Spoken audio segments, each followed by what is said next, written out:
Welcome to the Vermont Climate Council Science and Data Subcommittee meeting for September 29th.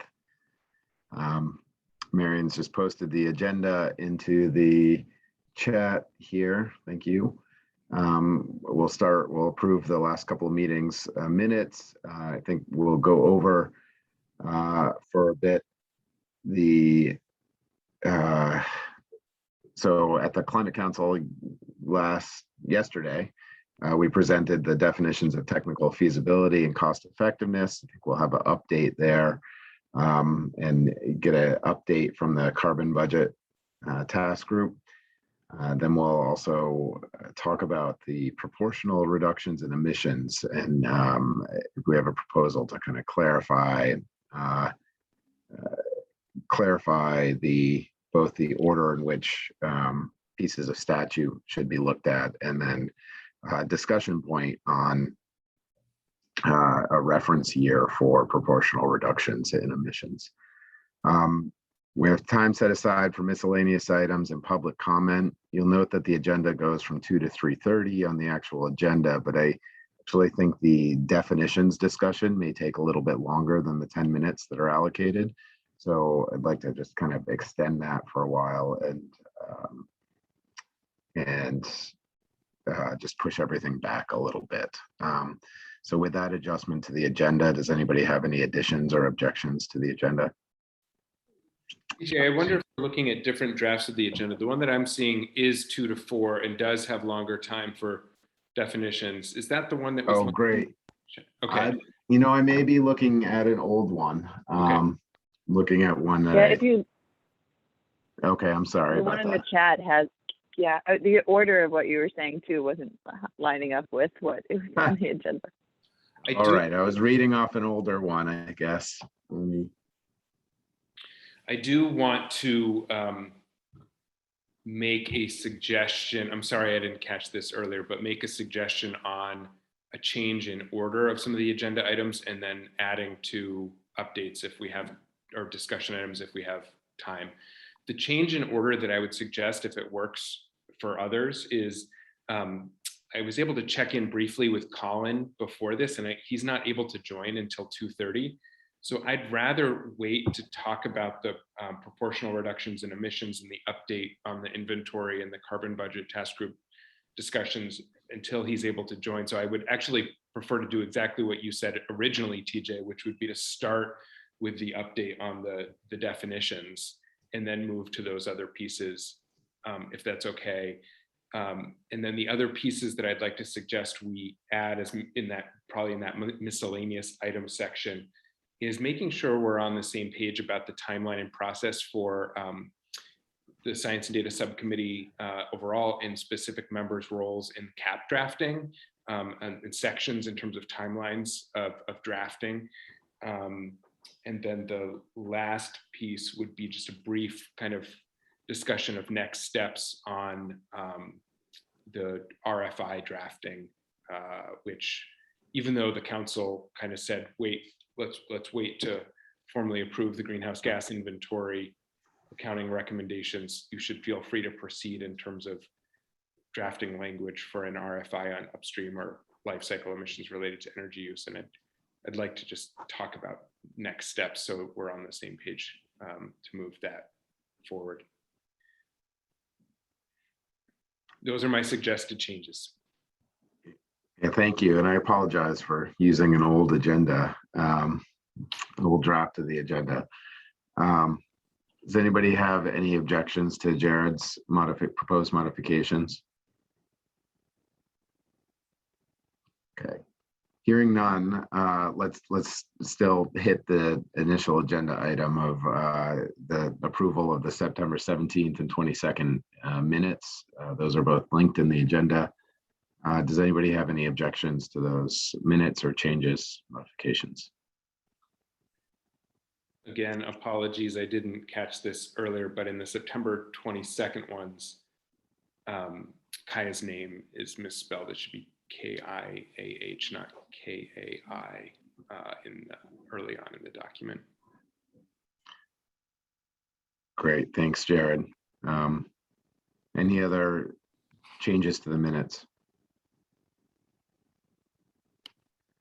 So with that one modification, we'll consider those minutes approved, and we'll get that changed and reposted. Okay, so our revised order, agenda order here has a update on what happened at yesterday's Climate Council meeting. First, on the definition of technological feasibility, the Climate Council adopted our proposed recommendation and is moving forward with that. In terms of cost effectiveness, there was some, well, two or three things happened, and then Jane may be able to update further based on a steering committee meeting this morning that I wasn't able to attend. But there was some concern over the definition and in two pieces. One, just a lack of clarity of council members on what the desired outcome could be. I think there was concern that we were pushing the definition back on them in terms of what the outcome for resilience and adaptation would be. But no specific further ask there. At the same time, there was an effort to really better flesh out the prioritization of the founding criteria. And it became clear that the ask to the subcommittee of just coming up with a definition of cost effectiveness was not robust enough, and it did not include a prioritization of, how should committee members rank in terms of high, medium, or low the definitions or their proposed actions in that context. It was made known to the council at the same time yesterday that there would be some prioritization suggested and coming out. And I guess this is where I'll turn it to Jane to see how that played out in today's steering committee meeting. Okay, so yeah, maybe just for the benefit of some of the backstory around prioritization is for all of you, and if you haven't all been involved in that, is that we've been advancing towards the goal of sending out guidance to the 3 subcommittees who have now put together their comprehensive list of actions, a suite of definitions for the foundational criteria in order to utilize them in prioritization, with the effort that the four criteria outside of the 5th being equity needed to have definitions, and then needed to be further broke down, as TJ suggested, around high, medium, and low, and how you would evaluate that. And so it wasn't until the crux of like late Monday night putting the detailed pen to paper for what prioritization guidance would look like. I had anticipated, and Marion and I had discussed and anticipated the need to adapt the cost effectiveness definition that you all had developed in the name of speaking to rural resilience and ag and ecosystems in particular. But then it became clearer at the 11th hour to me that the definition wasn't as easy for subcommittees to use to, again, further break down their priority actions. And so the next morning, in an effort to try to bring consensus, like clear guidance together, Jared and I spoke with Marion and Commissioner Walk as well around trying to further suss out what cost effectiveness could look like, as well as, I should say, in putting together a clear picture on how you would define high, medium, and low impact for greenhouse gas emission actions, reduction actions, I should say. And so there's now this document that has the 4 foundational criteria that needed definitions for impact, which is progress towards the GWSA requirements, co-benefits, cost effectiveness, and technical feasibility, pulled together and ready to go sort of out to the subcommittees. Barring that, I think it would behoove us to sort of merge the definitions to the best of our abilities for cost effectiveness, to put forward a definition that has consensus as far as guidance goes for subcommittees from this subcommittee. So I understand that TJ I sent TJ my definitions. TJ's taken a crack at doing just that. And so in a minute, I think it would be great to share it and talk it through. I'm happy to share anything else around the other definitions too, if folks are interested. And then I'll just say that the way it was left at the steering committee meeting this morning was that we would bring forward not only the definition for cost effectiveness now, but also the definitions for impact and co-benefits to the full council next weekend, recognizing how important consensus is around all of those definitions, being that they'll be defining what are highest priority actions and what are medium and low. And the way I put it on the agenda, I'll just say, when I updated the agenda after the meeting, was that I would do that with you, TJ, recognizing that you or Jared would sort of support the definition and recognize the further work that was done with science and data around specifically cost effectiveness. So hopefully that's clear, but Jared, jump in, please, too. Yeah, just to add a little bit more context, one of the things that came up at the council meeting yesterday was Councilor Chris Campany had brought up the question, did you do a literature review in terms of coming up with these definitions? We can't be the first jurisdiction that's trying to establish these definitions. And when I put together the first draft of definitions, that's exactly what I did. And what I found as I did that research, there is a very clear consensus in the literature around what cost effectiveness means for mitigation in terms of cost per ton of greenhouse gas avoided. I did not find much literature or much consensus on what cost effectiveness means in the context of adaptation and resilience. So I think if we had more time, there may have been the possibility that we could have said, okay, that's a working definition or a definition that works on cost effectiveness for mitigation. I'm just going to say personally, it's not clear to me the way forward in terms of cost effectiveness definitions beyond application to mitigation, except for what we've already done, which is cost divided by outcome, thanks to the great summary article that Richard found and shared. I don't know, TJ and Jane, if you've been able to make progress on those questions to go beyond that, but that was why I originally kind of was saying yesterday, it would be great if those other subcommittees that are more focused on adaptation and resilience could suggest, the language on what their desired outcomes are, or what the outcomes they would judge cost effectiveness, that denominator of the equation on. I just don't know how much more we can do there. But if someone else has identified a breakthrough or found something in beyond the very quick literature review I did last week, that would be great. I do just want to say that I did make an attempt at defining cost effectiveness for ag and eco and rural resilience, and it's in the document, and it's distinctly different from what you have. And so, and the intent was to share that with the subcommittees and sort of test run it. But I think it would be worthwhile looking at it with you all today in the context of how it builds, how it is similar or completely different than the rest of the definition that you have based on for mitigation strategies. But we have Richard, one. I have one. Richard, why don't you go ahead before me? Yeah, okay. Just a couple of things. If you're an economic consultant, which I'm not, I'm an epidemiologist, not an economist, but it really is up to the customer to say what they mean by a good outcome. It's people who are concerned about resilience.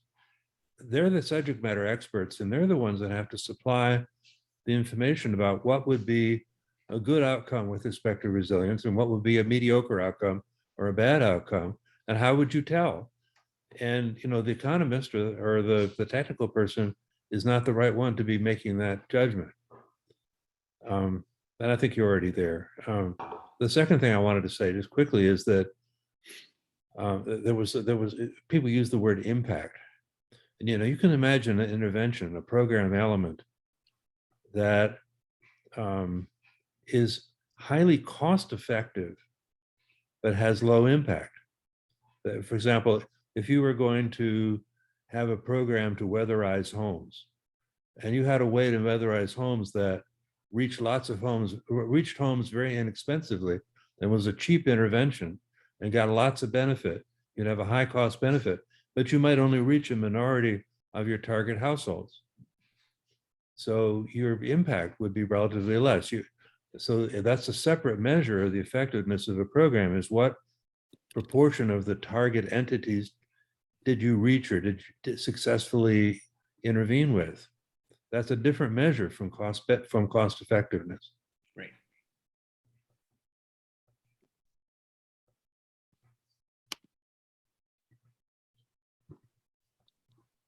Yeah, thanks for that, Richard. I think that's right.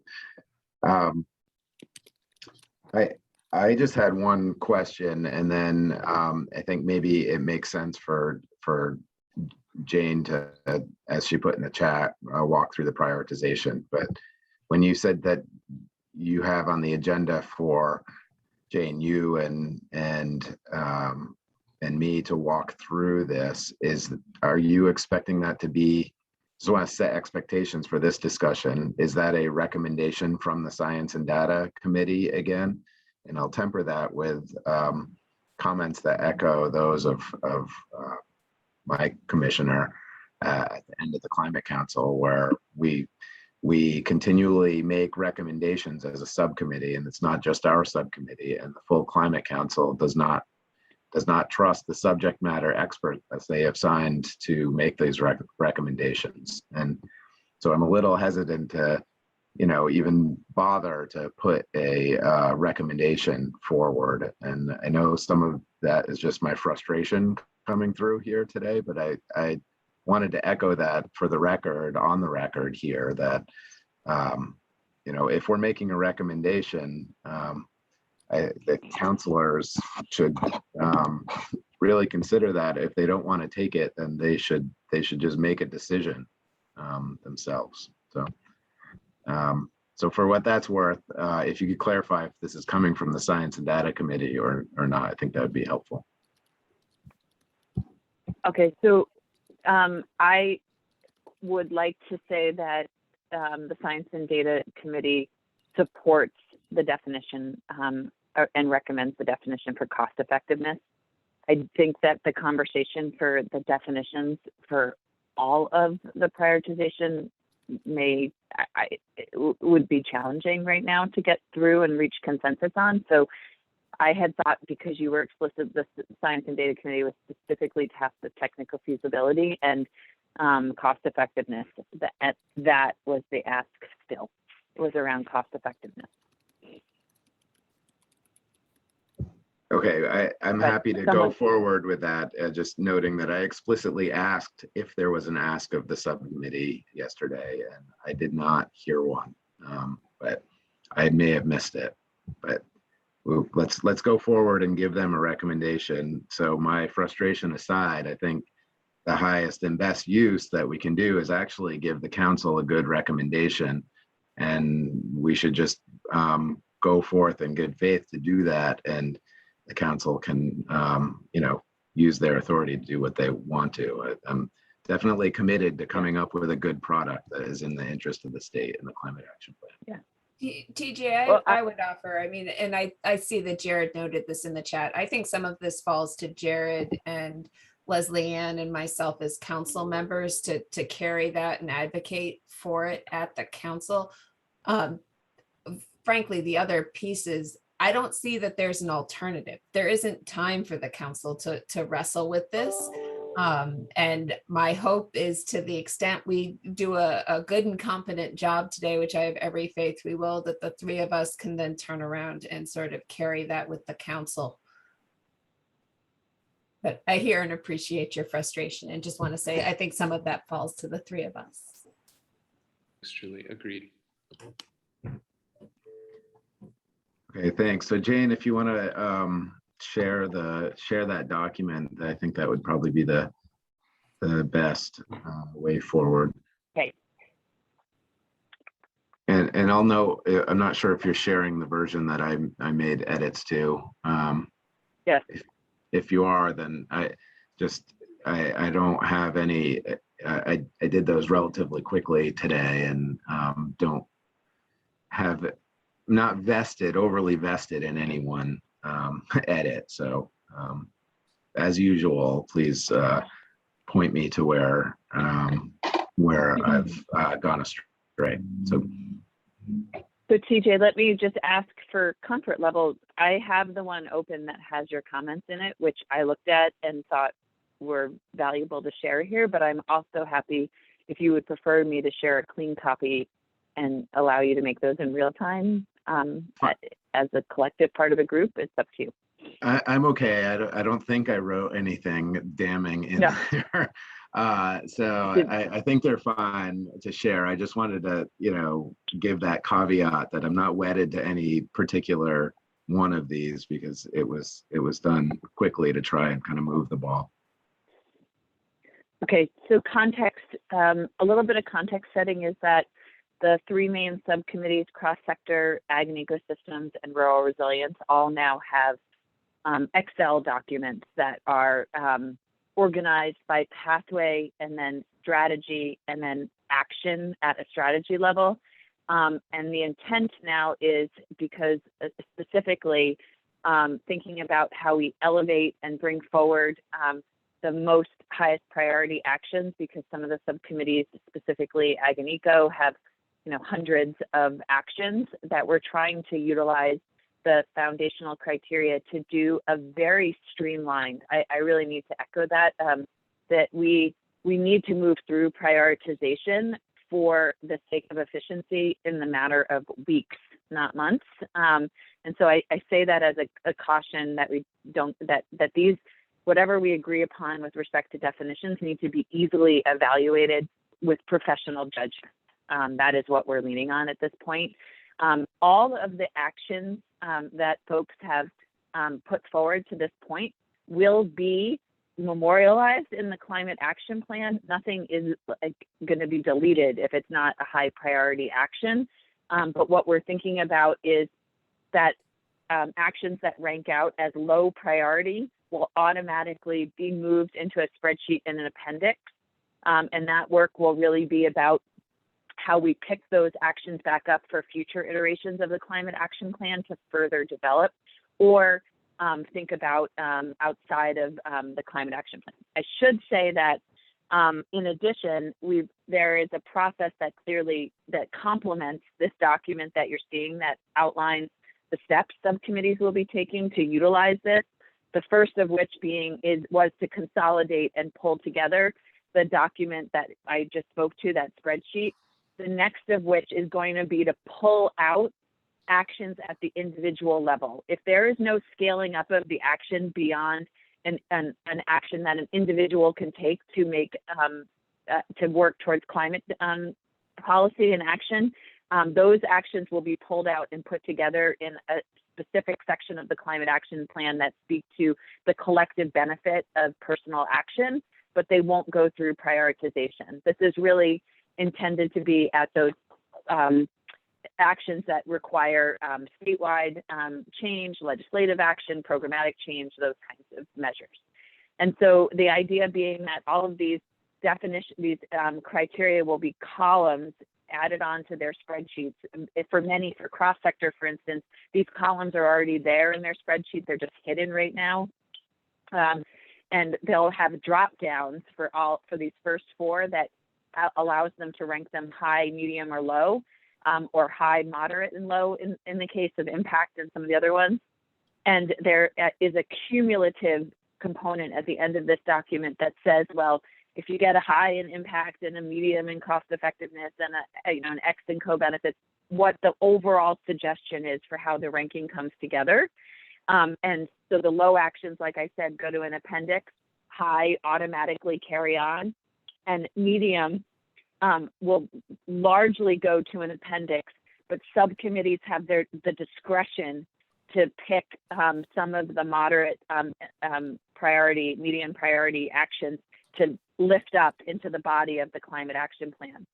And those discrete high priority actions, as well as some of the medium that pull forward, will then go through the equity scoring rubric with the application, with the help of Kaya Morris, our equity consultant. But this stepwise approach with equity coming next was really a recognition of the thoughtfulness and time that needs to go into the equity scoring rubric, and the need to first prioritize those immediate action items so that the preference is given to really thinking about those wholeheartedly with the scoring rubric, because those are the ones we're going to want to sort of run with immediately with respect to once the plan is adopted. So that's a lot of background, but I'll just say that for impact and cost effectiveness specifically, there are proposal for two separate definitions for cross-sector and ag and eco and rural resilience that are recognizing the difference for both of these and the quantifiable nature of mitigation strategies and the harder to quantify strategies that'll come out of rural resilience and ag and ecosystems. So I'm not going to sort of focus on impact, but I'm happy to if folks have any questions. But this is yeah, go ahead, Jared. I was just going to say, for additional context, when Jane reached out to Peter and I, which I presume was because we were both involved in defining impact when I think we were two of the members of the council who served on the preceding Climate Action Commission. These impact definitions are kind of starting with and kind of building on the definitions that were used by the Climate Action Commission for sake of consistency. That framework had high, moderate, low, and lowest. Here we've simplified that to just be high, moderate, and low. But just for context about where this part came from. And I would also say it may seem odd to see, high impact as only 10%. I think given the nature of the many different sources of our emissions and the kind of silver buckshot versus silver bullet strategy that will be necessary to reduce them, they're really,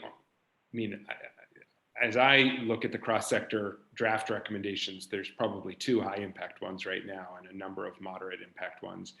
But I think if we went much higher than that, there probably wouldn't be, because there's not a lot of single things that are a huge emissions reduction. It really does, in the cross-sector sense, for mitigation, rely on a number of silver buckshot strategies. Yeah, thank you. And I'll just, before I go, I can show you what the impact definition is for ag and eco and rural resilience. But Richard, if you have a question about this one, happy to speak to it. These are annual amounts? It's in that year. Yeah, in that year. These are not cumulative, these are annual. That's right. Thank you.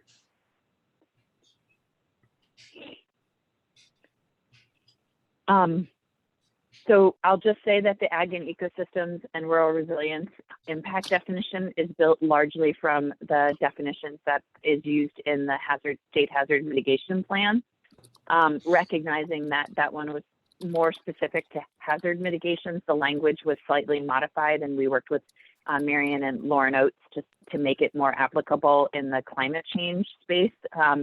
And so this is what we'll be rolling out and testing with the subcommittees later this week. And just so I saw your point, TJ, this was a recognition at the end that rural resilience, unlike ag and eco, did take the time to develop measurable goals per pathway. And so it would be too cumbersome to use their specific goals in prioritization, largely because it's per pathway, and then you'd have to split it all up. And so we were thinking about some kind of gut check and recognition about the work that they did for goal setting, and we'll reflect on Marion and I about whether or not that could fit somehow into co-benefits rather than impact. But we just have it there right now as a placeholder to appreciate the work that they did and think about how we can still use it going forward.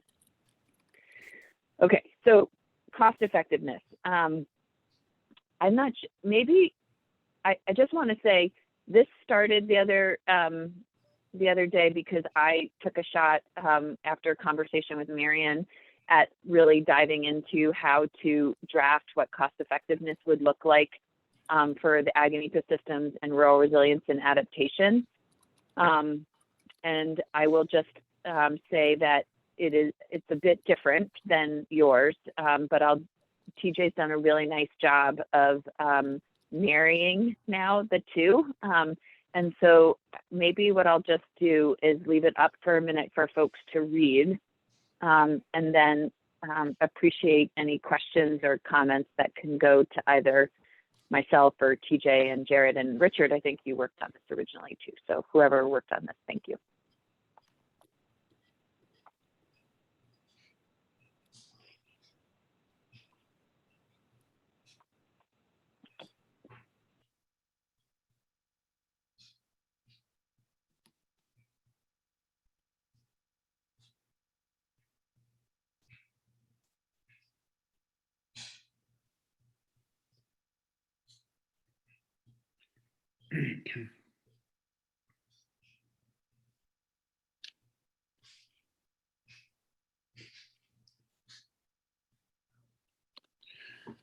So may I ask a question here? This is Richard. Please When I read these three bullets, they read like cost benefit statements, not like cost effectiveness statements. Was that your intent? Can you say that again if that was directed at me? Those read like cost benefit statements rather than cost effectiveness statements. And that's okay, but you're labeling them as cost effectiveness.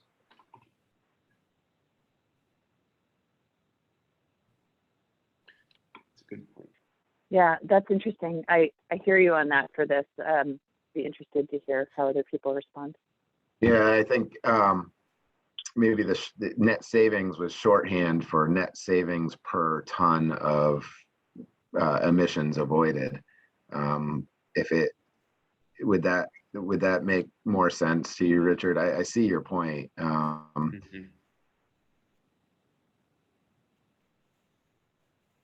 Why would we do something that would increase our emissions, which is what the third bullet seems to say? It would, no, I think it has a net cost, so it costs, the measure doesn't have savings. Like weatherization will have a net savings per ton of greenhouse gas emissions reduced for the investment, whereas something else may have a net cost. I don't know. A net metering has a net cost for a ton of emissions. They both reduce greenhouse gas emissions, and both may be necessary to meet our climate action, to meet our greenhouse gas requirements. But one has a cost and one is a savings. Is that? I think that's the intent. Does that make sense, though? Okay, so I'm beginning to understand what you're saying, but I'm worried that you're mixing up two kinds of concepts. One is the cost per unit carbon dioxide reduced, or cost per unit greenhouse gas reduced, and the other is the absolute cost of the intervention.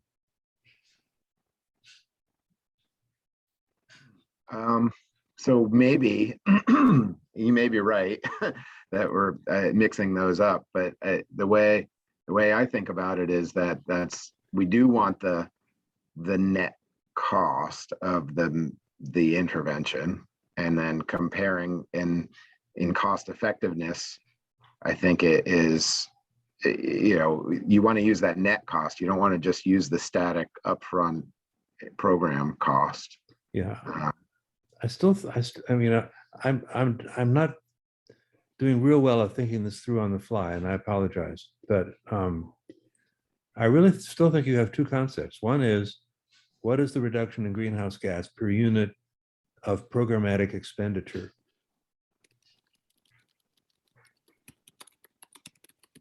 And then the second question is, how much does the program cost us? And if it may be that the program actually saves us money, but that's a separate question from the cost effectiveness.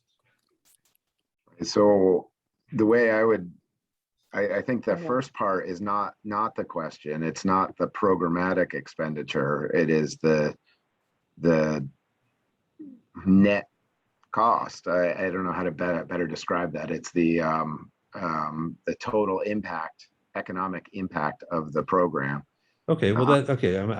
I'm perhaps using that as a shorthand, but the cost of the program to somebody, whether it's state government or stakeholders or business or individual citizens, you'll need to specify that probably. Right, which I think is the paragraph below, which was our description into how we estimate the costs and benefits in determining the cost effectiveness. It's this is so the paragraph below those 3 bullets are excuse me, that's the language exactly just cut and pasted that we had adopted last week. So the benefits and costs shall be inclusive of direct and indirect benefits to the cost of Vermont and Vermonters. Okay, so I'm going to say one more thing, and then I'll subside here. You can imagine a public health program to immunize children to prevent measles or COVID, for that matter, and it costs you a certain amount to implement the program. You have to buy the vaccine, you have to store it, you have to ship it, you have to administer it. There's a cost of administering the program. And then there's a reduction in the incidence of measles. And so you can assess your program and say, it costs us $1,000 to save to prevent 10 cases of measles, or what it costs us $100 to prevent each case. But then you broaden your lens and you say, but all those avoided measles cases, we've also avoided healthcare costs. And so the net cost to society is actually less than 0. If you subtract all the healthcare benefits from the cost of our program is cost saving. But you can still assess the cost benefit of your program.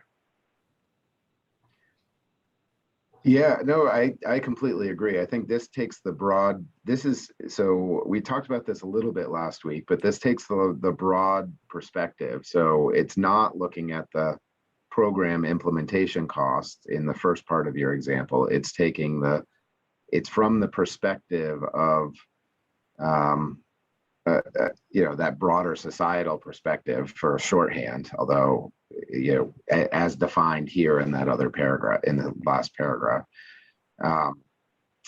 Our document that we sent, we forwarded to the full Climate Council had another note, which I think would be good to post here also, about the other perspectives from which you may want to consider things, which was a public investment cost and a customer cost, essentially. So I hear your point. I think this, and we can talk about it. I don't know if this is the right perspective, honestly, but what we forwarded last time is said, let's take that broad perspective to measure costs and benefits, and whatever that value is, we're going to take that as the numerator, and then the denominator is the mitigation impact. As I said, I'm going to subside and let others talk. Well, don't subside. If you don't agree with that approach, please don't. I was trying to clarify what was intended by the language here. And again, that the edits that I made were done quickly. So if we didn't get them right, we need the discussion. So only yield if you really mean it. Well, I've said what I wanted to say, which is that I think you're mixing up 2 concepts. I think that both concepts are important to assess. I'll offer, I probably am missing something. I do think that the language that was added per ton of GHG emissions reduced helps make sure that we're not mixing up the concepts. I think that one of the things, and we should do that for each of those 3 bullet points. I think that this, at least it's easier for me to think about this in the context of a visual example, like the mitigation supply curve. And I think you're totally right, Richard. I agree with your earlier point that there might be some things that are highly cost effective, but that, you know, per ton of GHG emissions reduced, you know, but there may not be a significant opportunity to do them, so they may be low impact. So I agree that needs to be separated and is a different criteria that we're not trying to assess here. But I do think that this works with those language changes now, unless I'm missing something. I might be able to appreciate the language if I could read it. So now it says highly cost-effective actions, or highly cost-effective are actions that have a net savings per ton of GHG emissions reduced. See, and that's a cost benefit statement.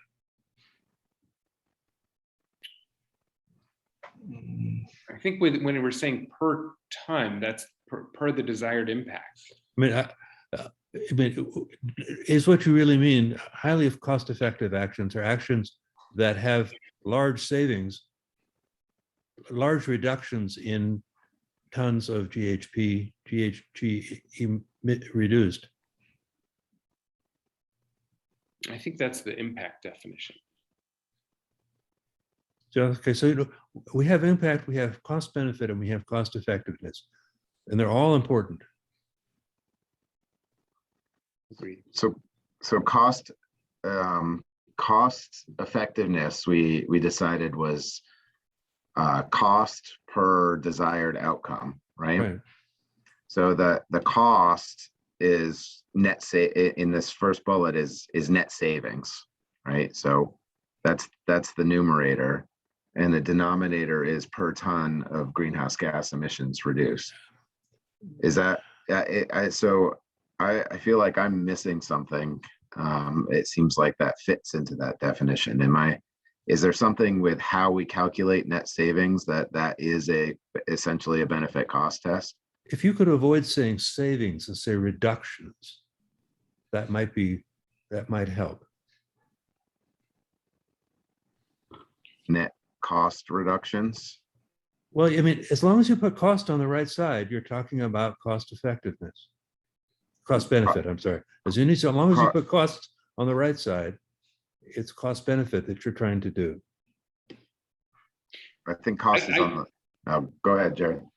I think that since cost is the numerator in a cost effectiveness definition, the cost benefit has to be included in the cost effectiveness definition for how we're defining cost. So it's almost like the net result of cost of the cost benefit, what we actually define as a cost is the numerator. And then it's divided by the per ton of GHG emissions reduced, the desired outcome. So I get your point, Richard, that this is including concepts related to cost effectiveness because we're trying to get at a net cost or savings or break even in the cost definition in the numerator. So I think it's worthwhile identifying interventions that save money, that implementing them actually cost you negative dollars. That's worth identifying. But that's a separate question from how effective they are in relation to the expenditures.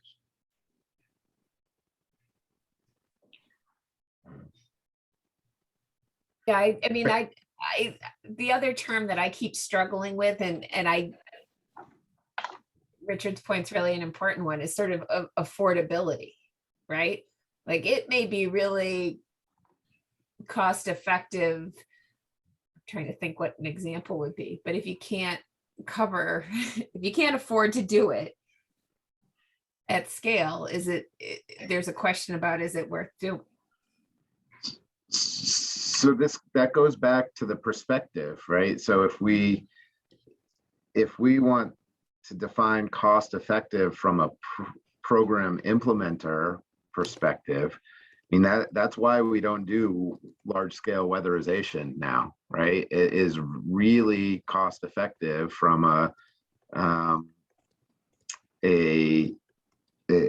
benefit cost test. It really passes a benefit cost test with flying colors, but it has huge upfront costs, and then so those program implementation costs, to your point, Julie, are really prohibitive. And so, you know, what perspective we recommend that the council evaluate these actions are on makes a big difference. Yeah. I think that goes to the paragraph below the bullets. The 3 bullets I think are okay. You could, instead of net savings, say negative cost, and that would have the same meaning to me, at least. But then really what we're talking about is not necessarily taking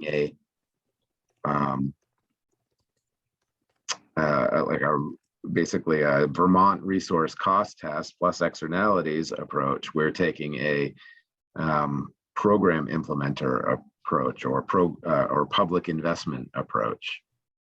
And including in the resource cost approach, my understanding is that those costs and savings to consumers are part of that equation. They're not the only thing, but they are showing up in that cost benefit piece in that paragraph that TJ just spoke to. So I think that is captured there, Julie, but I do think that you're right, that just because something has net savings or passes a benefit cost test on a lifetime basis doesn't necessarily mean that it's obvious where the upfront funds to do that come from. So Right, I've taken I don't know if that's just adding a layer of complication to this onion that isn't.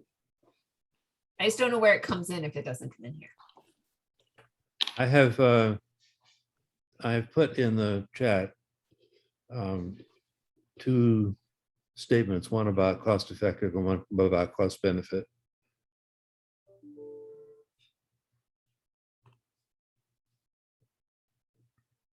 For your consideration.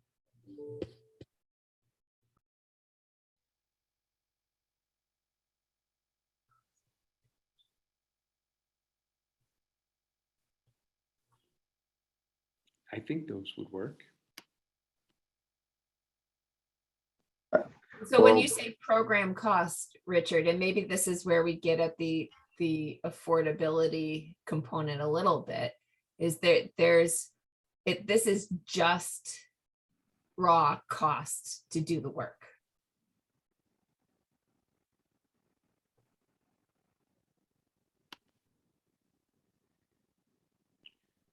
Well, I think we wouldn't want to say program cost, since we've agreed that we want to have a resource cost perspective, which looks at costs for the state as a whole. So in the case of like electricity, it wouldn't just be the consumer, it would be ratepayers, Right.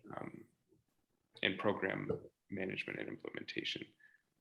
So I think that I don't know, I think that term resource cost, I know it has a particular meaning in public service department.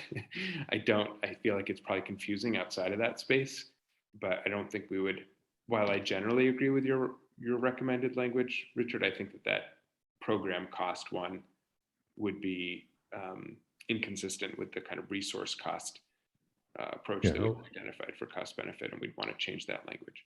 Originally, I had not put the word program in my draft, and then I added it at the last minute, but I'm not married to it. I did add a 3rd statement, which is about impact.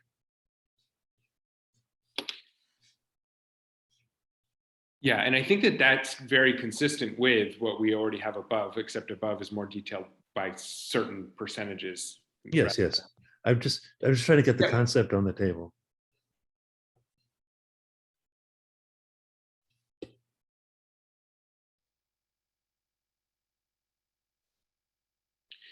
Yeah, I think we could basically just take out the word program and your definition would work. And in terms of what we decide, just how we define cost, it relates to then to the cost benefit. So if I flip that around to put cost in the numerator, what I would read that to say is highly cost-effective actions are those that have a negative cost per greenhouse gas reduction. No, that's not going to work. Sorry. No, I think it's low. It would be a low cost per unit of greenhouse gas emissions reductions. And it may end up being then to get to this high, medium and low that or high, moderate and low we ultimately want. We're going to establish dollar value thresholds per ton once we've ranked out all the actions.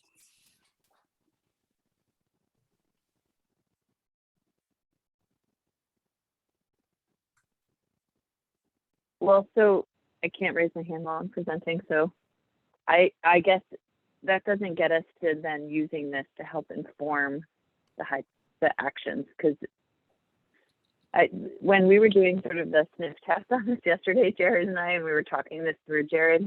Mm-hmm. And so I won't pretend to fully understand the distinction that we're drawing right now, because I'll just say that as they're written right now, I can see how they could be readily applied in a way that was systematic and like applicable quickly in prioritization. But I really think we need to get to a high, medium, and low where we can actually apply it in the course of the next few weeks, and that other definition or leaning on when we have the cost, the economic modeling will mean that it won't be used for prioritization. So two things. I actually think that what Richard's language is saying is basically what we already have. I do think there's confusion about this net savings versus negative cost. I always think negative cost is a really confusing thing for people. So I think it's easier, more plain language, to just talk about savings. But I think a visual might help here. At least it helps me. Can I take screen sharing from you for just a minute, TJ? Or Jane, whoever had that up. I do just want to note we have a bunch of other agenda items that we need to get to as well. Can folks see my screen? So this is the McKinsey mitigation supply curve. In our working definition for cost effectiveness, it would be those mitigation measures that have a negative cost or a savings per ton of emissions avoided. Then there'd be the moderate would be ones that are more in this kind of break even, where they're, the net costs or savings are somewhere around this, the origin, which moves depending on whether you're accounting for the social cost of carbon. So if you set a social cost of carbon, let's just say it has, $50 a ton, this origin line moves up here, and then a lot more becomes cost effective. So what I would see is in the definition that as we have it now, these are and this is a global example, not specific to Vermont. Vermont's mitigation supply curve is going to be different than this global example. But you would have high impact ones that are cost effective per measure here, moderate that around the break even point, and then a number of others, I don't know whether this curve is incorporating a social cost of carbon or not, that are above the line. That's how I was thinking of it. I hope that helps, but I don't know as though it does.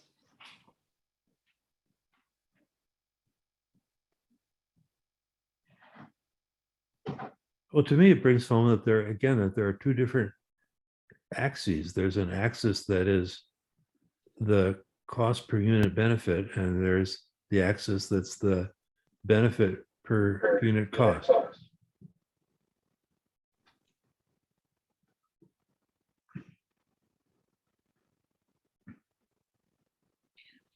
Right. The latter one is impact, though, is more impact, isn't it? And I think That's cost benefit. that preceding impact definition.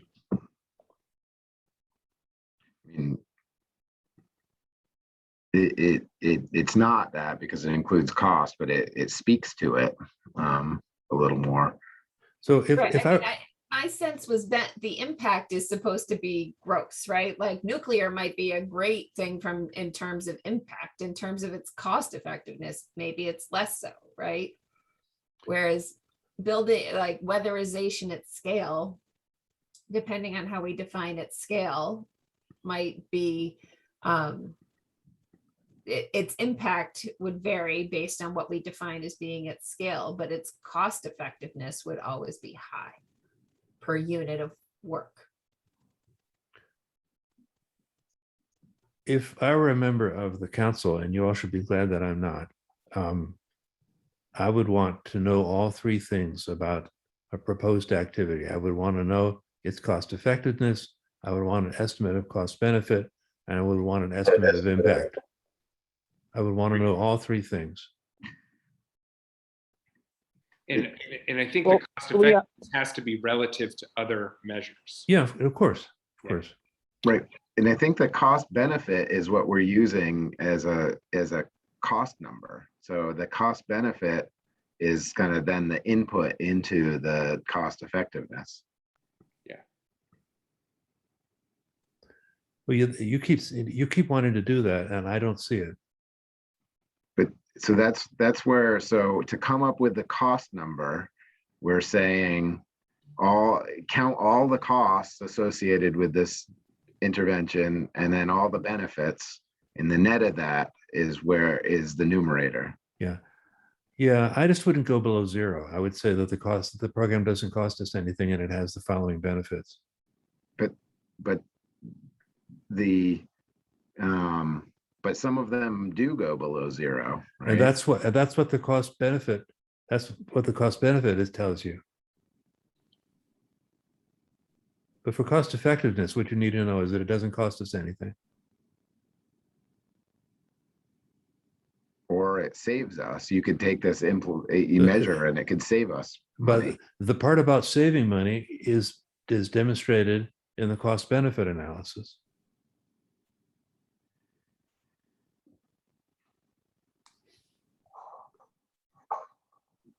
I feel like we're talking past each other. I don't know. If we're Well, gonna I'm get- sorry. Let me just ask. I know there's other other subcommittee members listening, and I'm not sure if you've stayed on the line, but I want to see if there's other input. Okay, I see Lou and Leslie Ann are still here, and you can stay quiet if you want, but I just want to give you some space to contribute if you want to.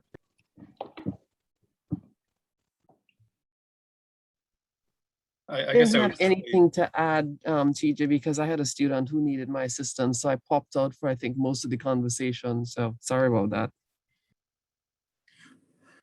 and for my part, I would just say that I don't think I have any particular feelings really one way or the other. But I think what this is really an issue of net cost versus gross cost or upfront cost, as far as I can hear. And so I think if we decide one way or the other and make it very clear that's what we're looking to do, I think it kind of follows from that, and that determination is really the key.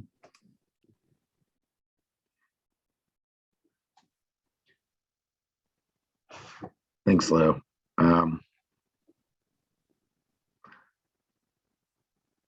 So I mean, to that extent, I feel like that's what the paragraph under the bullets was trying to do, is to make that distinction of how you count the cost, and I'm not sure how to move forward with this discussion. I'm in this weird position where I feel like I'm hearing Richard's points, but it doesn't suggest to me that we need a change beyond what we've already done to say per ton of GHG reduced to the language. I feel like it works as is. I know that this is the guidance that was given today. I hate to invoke this now, but just recognizing the need for clarity around this as soon as possible. The clarity that is coming from the council is that as things can't reach consensus at steering committees, that there is the ability to move to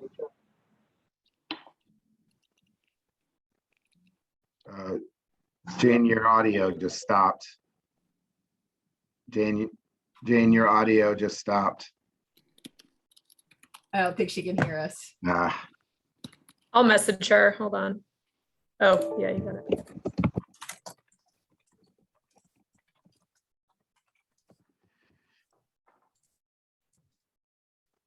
She was telling us to take a vote. Yeah, I think that's the guidance that the subcommittee discussed, or excuse me, steering committee discussed this morning, and was conversation around the decision-making protocol at the council yesterday. I guess I would just offer that this may not be perfect, but I think it is the best we have for now and is workable as a path forward. That would be my recommendation. I do want to add two things. One, I think we should add the note that was in our original recommendation about other perspectives to be looking at. If I remember correctly, it just said no, often it's appropriate to look at a program perspective and a customer perspective, like I mentioned before.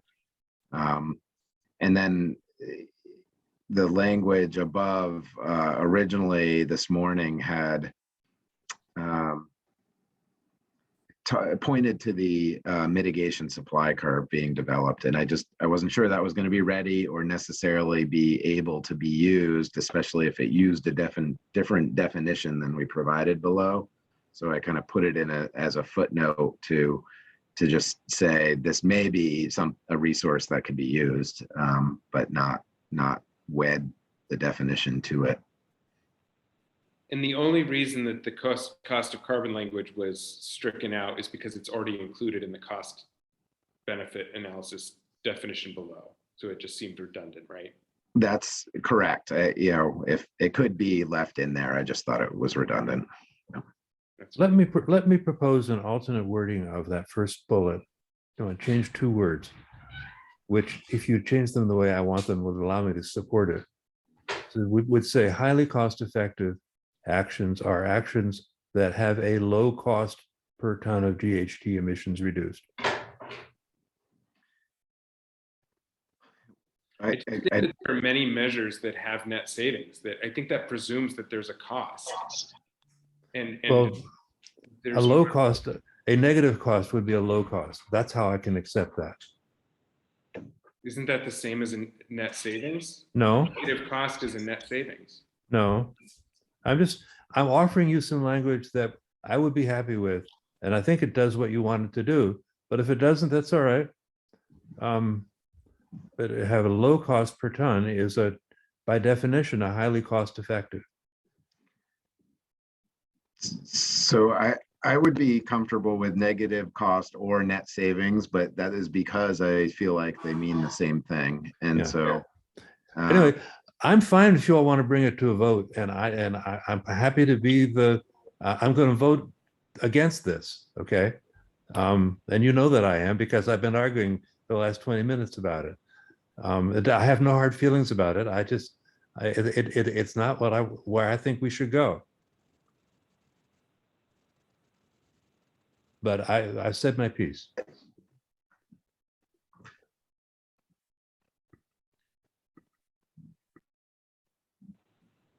So I very much appreciate that, Richard. I just want to say that, I think this has been an excellent discussion. And I think if we had another hour to get to a resolution, we would get to language that everybody was comfortable with. But given the time and the short nature of this, I do think we need to vote on it.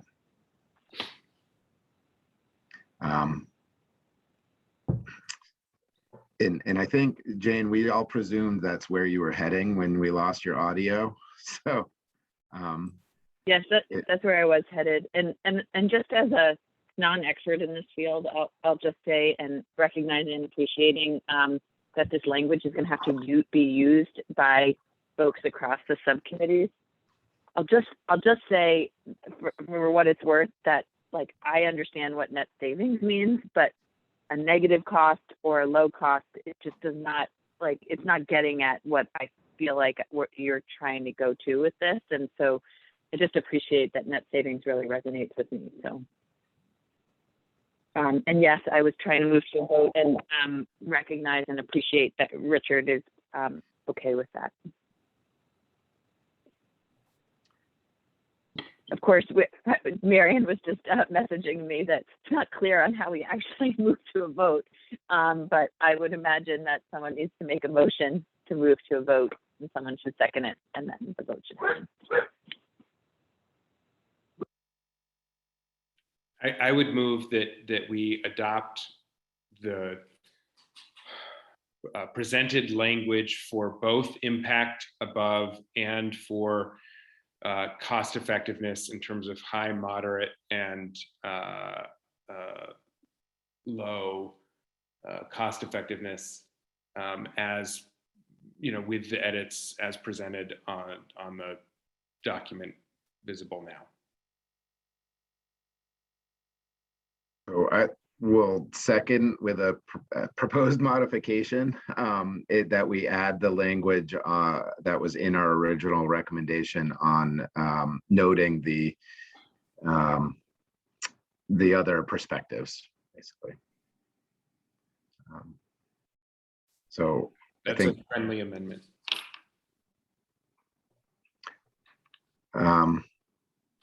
So any further discussion, I think, is what has to happen next in the Roberts rules. Okay, so hearing none.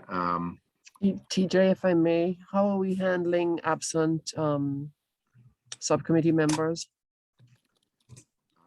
I'm not sure. I'll look to Jane, but I think because we have a quorum, we acknowledge that they are absent and move forward with the results of the vote. And I see a couple of nods from Jane and Julie.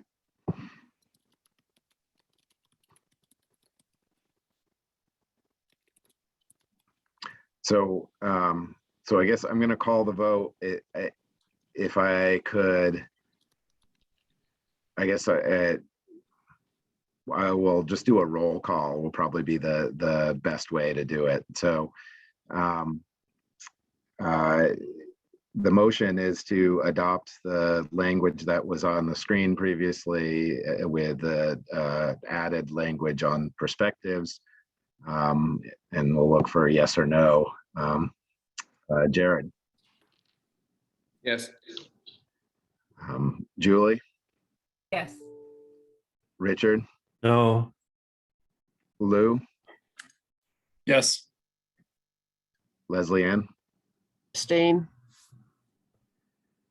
Okay, and I vote yes. So we have 4 yeses, 1 no, 1 abstain, and 2 absent. So the motion carries, I guess. Thank you all for a very good discussion. And I do think as presented, we will note that this went to a vote and was not consensus language. And why it was not consensus language.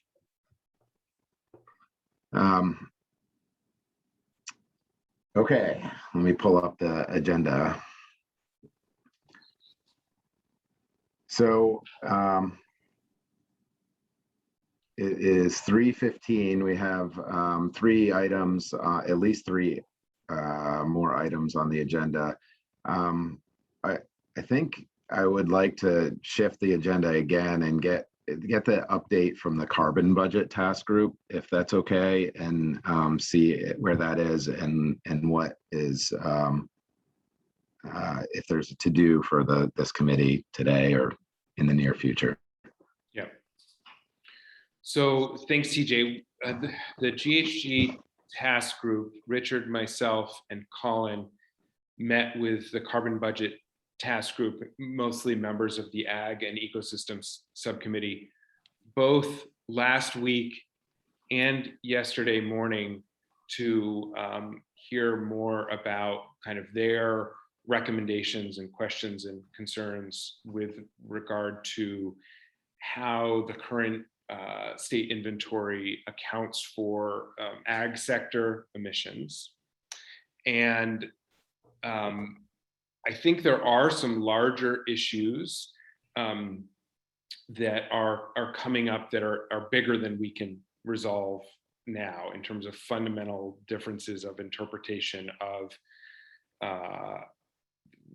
which, regarding gross emissions reductions versus net emissions reduction. I think that can be fairly summarized by saying that it is many of our understanding, I know this is the understanding of the Agency of Natural Resources, myself, that the Global Warming Solutions Act binding emissions reduction requirements refer to gross emissions for the years 2025 and 2030, and that net emissions reductions are not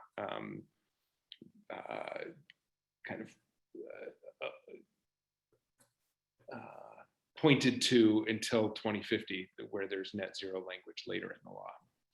I want to pause and just make sure that I'm characterizing that accurately for ANR. I'm seeing nodding from Jane and Megan. Okay, thumbs up from Megan, great. On the other hand, there are members of the Ag and Ecosystem Subcommittee who rightly note that the IPCC has recommended that there be accounting on a net basis for land use change, and forestry. And so there are questions about how you can reconcile a net approach versus a gross approach that I think raise much bigger questions for the inventory, the law, tracking, compliance, that we're not going to solve right now. But I do think that in order for our recommendations, as we had consensus on the inventory accounting and on the supplemental accounting to move forward, and to note the concerns of the Ag and Ecosystem Subcommittee, that I want to, I didn't include this in the agenda because I didn't get the language from Ag and Ecosystems until this morning, but if it's okay, I want to share on my screen. Let me go ahead and there, okay. So I'm going to share desktop. Can folks see this? So everything in black that is not track changed is our original consensus recommendations on the inventory and the supplemental accounting that was presented to the council. These additional pieces in green here and here are either directly what the Ag and Ecosystem Subcommittee requested that we add to our motion, or a slight variation of it based on some very brief conversation that Richard and I were able to have as members of the task group before this meeting. This is all happening in real time. So let's pause here and take these in turn. I think the goal here is, if we can agree on adapting our consensus recommendations to include some or all of this language. And if we can do that today, then I think that an updated set of our recommendations could be presented to the council on October 12th, which is currently the timeline and the draft agenda for October 12th would be to present both the greenhouse gas recommendations and have a presentation on the recommendations from the carbon budget report.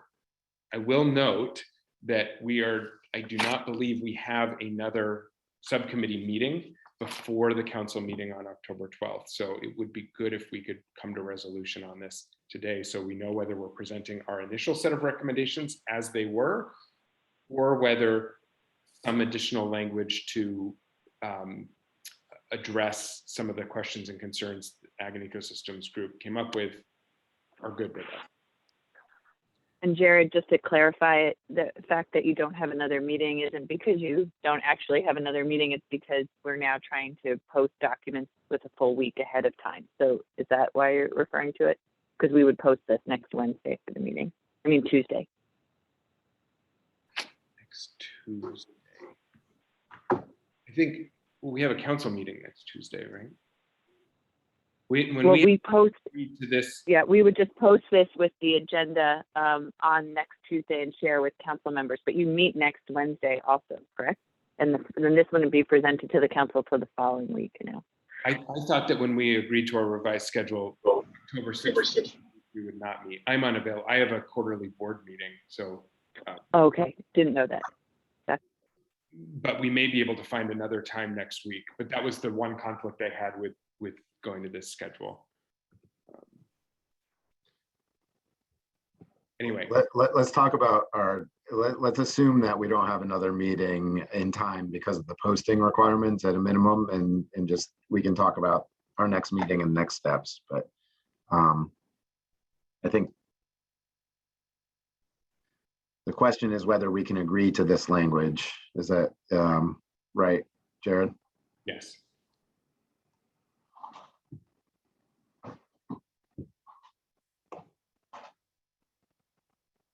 I will note that this is not the exact language that came from Ag and Eco. This language here, I think, was wisely and helpfully suggested and added by Richard. And the previous version had them explicitly saying to follow IPCC protocol. I think it's more appropriate to leave this language in here, which says we want to be consistent and in alignment with IPCC, EPA, and peer states. And sometimes those things are not all together, and we need to note where there's differences and how to navigate that. Colin. Thanks, Jared. Yeah, I wanted to point out kind of that exact thing you just mentioned, and that I don't know that I think they specifically called out IPCC to get at that question of net versus gross. And so I'm not sure that they are going to like this revision. That being said, I am fine with this revision, but I just want to flag that, and because I think the issue that they're really trying to get at is that net versus gross issue, which, as you say, is a much larger issue. So I just wanted to put that out there for everybody. Thanks. Thanks, Colin. Megan? Thanks, Jared. I just had a comment on the language that you have highlighted right now. I think just to avoid confusion, I'm just wondering how we want to refer to the report that the contractor provided related to their analysis of the greenhouse gas inventory methodology, because the way it's worded right now in that first sentence, it's confusing. If did we contract out our greenhouse gas inventory report that Colin usually does, or are we talking about a separate report? I just think that could be a little bit more clear if you understand what I'm saying. Just because there's a report about the greenhouse gas inventory that EFG did, and then there's our inventory report that we do every year. So I think since we refer to the report up here. Yeah. I think that's great. I think calling it EFG report is much more clear. Thank you. Great.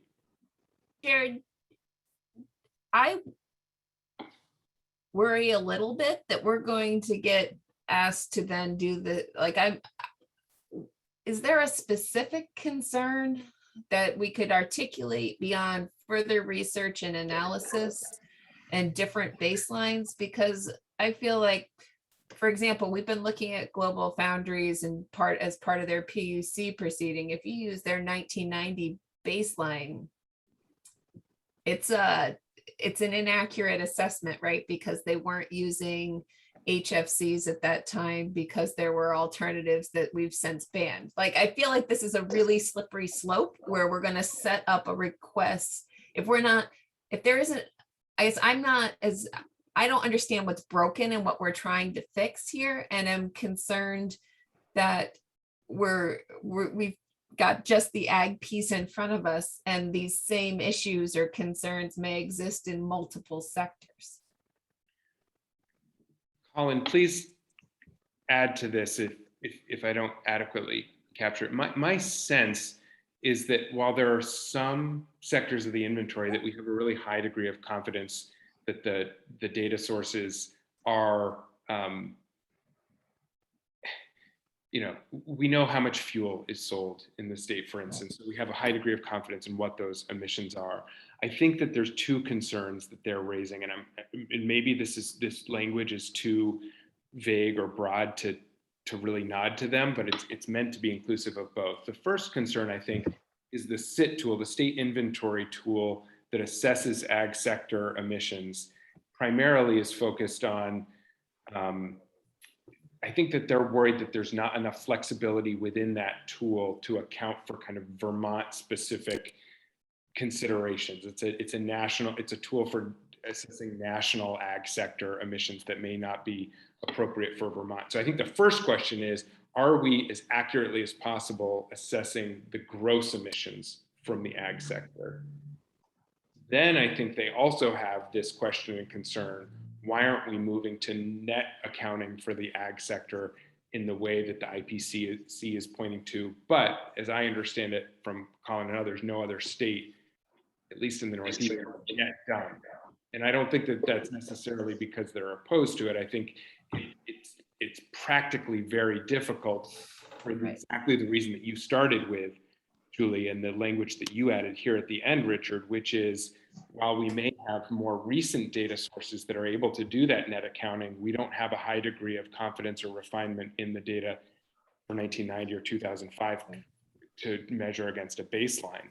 Because a lot of these tools were not around then, and we don't have the data to input to them back to those baselines.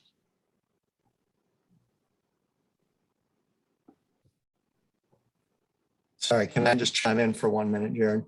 Yeah, please. Yeah, thank you. I think that was a great start, certainly.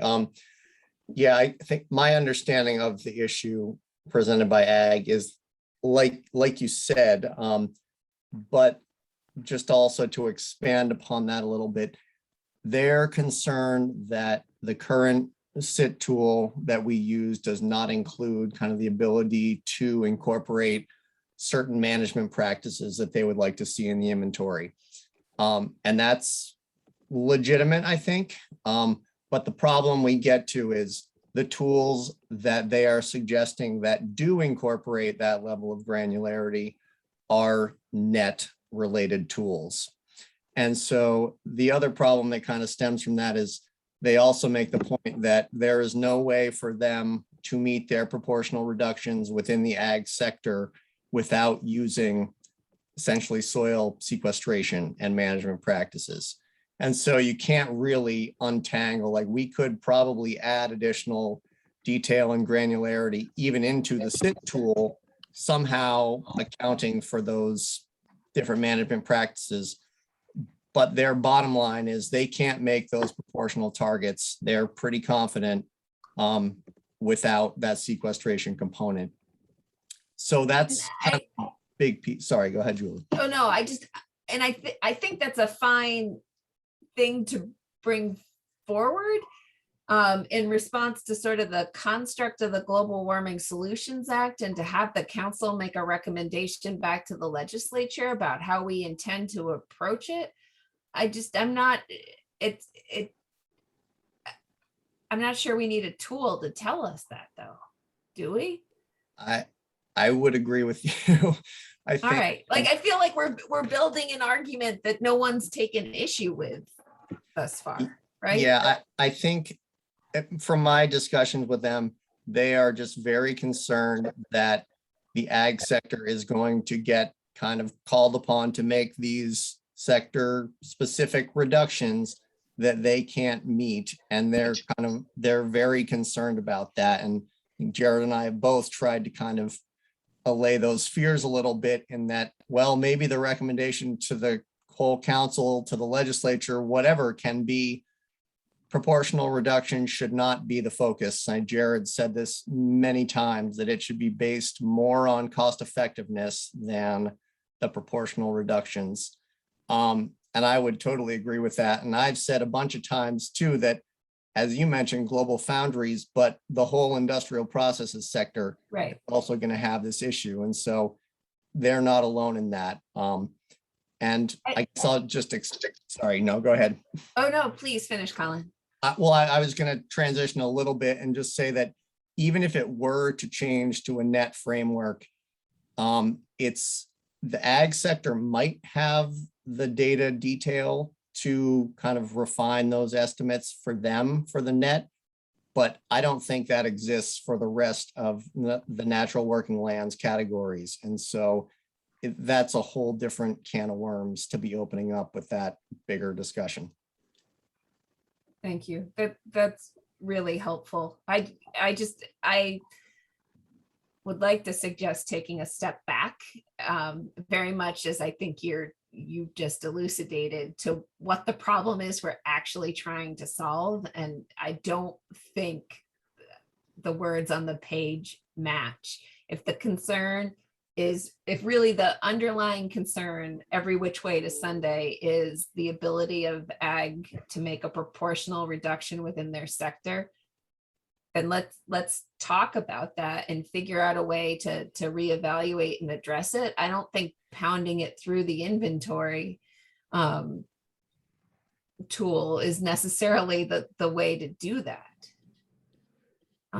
And I guess I'm just not envisioning there being stiff resistance within the council to this conversation. Maybe there will be, but we should at least have it, like, and not try to, I just feel like this is a really circuitous approach to trying to call that question. That's sort of monkeying with other work we actually need to get done. Yeah, I wonder if then it's actually a more productive use of our time to switch to that conversation about the proportional reductions, because I do think, at least what I've heard, is a lot of agreement there. And if we could reach consensus on that, I think that would move the ball forward and potentially allay some of those concerns.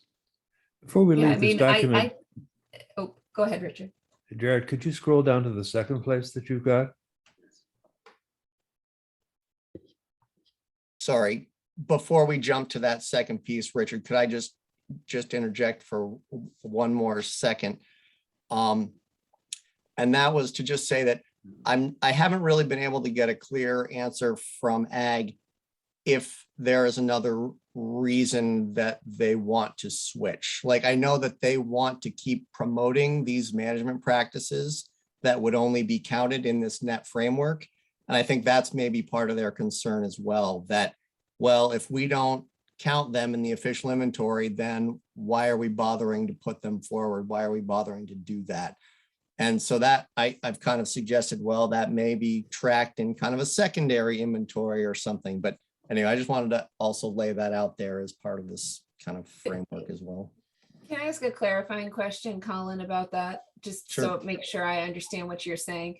It's that there are a lot of, like, in looking at the ag and ecosystem actions, there's a lot of things around cover crop and other practices that improve soil health and soil carbon storage. And so the concern is that those wouldn't be a priority for funding in a gross emission strategy because they don't actually necessarily lock down or reduce emissions. Rather, they're changing the balance. Am I hearing that correctly? I think so. And they haven't kind of explicitly said that. They've said that they feel those need to be counted in the official inventory. But I'm imagining that's why they feel that way. Jane? Well, I was just building off that, and with Megan on the call, Ryan was trying to make a very strategic legal argument around where net emissions come up in other places in the GWSA yesterday as well, trying to point to the fact that it's not as clear around net emissions as maybe we think.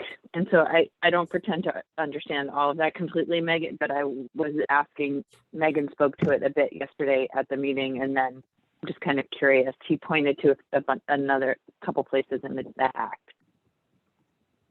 Yeah, Jane, this is Megan. Ryan just sent me his presentation a few hours ago, so I haven't had a chance to look at it in detail, but I think that the language that is relevant here is very clear in terms Okay. of pointing to how the agency currently quantifies emissions and the authority that we're given to do that. And I think that's really the most critical language. And I agree that there could be some references in the Global Warming Solutions Act and other, pieces of Title 10 that might, reference a more net approach, but the way that we are directed to reduce emissions and how we quantify that, I think, is very clear.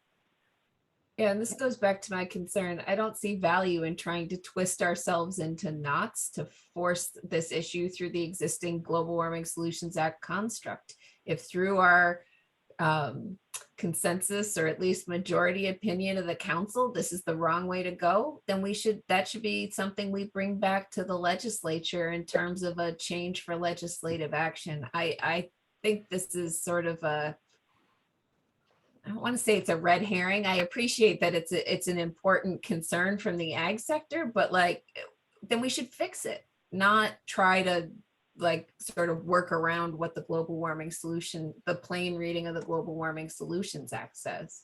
And I think to the extent the Science and Data Committee wanted to bring a recommendation to the council that we look at the language that Megan's referencing around our inventory and this sector-based approach and suggest an alternative, that's what we should do and not try to force this.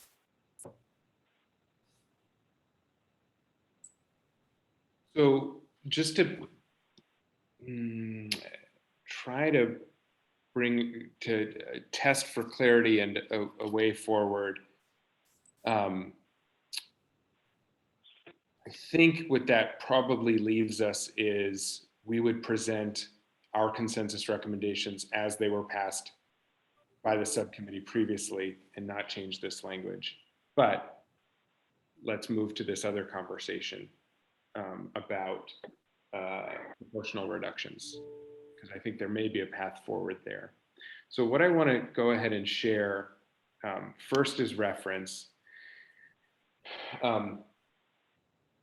This is the Global Warming Solutions Act, and this is where it talks about what the climate action plan shall do. It's 10 VSA 592, Section D, and subsections 1 and 2. And I would defer to Megan on this, but in my reading of this, I think that there's been a lot of attention to number 2. I think there's been less attention to number 1. I think the order here matters, and that 1 and 2 may not always be in conflict. And so I would recommend, I drafted some language to help provide guidance on how we interpret this and what we should do in the event of conflict that may hopefully address and alleviate some of the concerns that the Ag and Ecosystem Subcommittee have. So I'm gonna go ahead and share that right now. So, and again, I did this right before the call. Apologies that I did not circulate it sooner. But I'll give folks a couple of minutes. Let's focus on A and B first. I'm sorry, ignore C for now. That's a separate question, but I want to see if people have questions, comments, concerns, agreement on A and B first.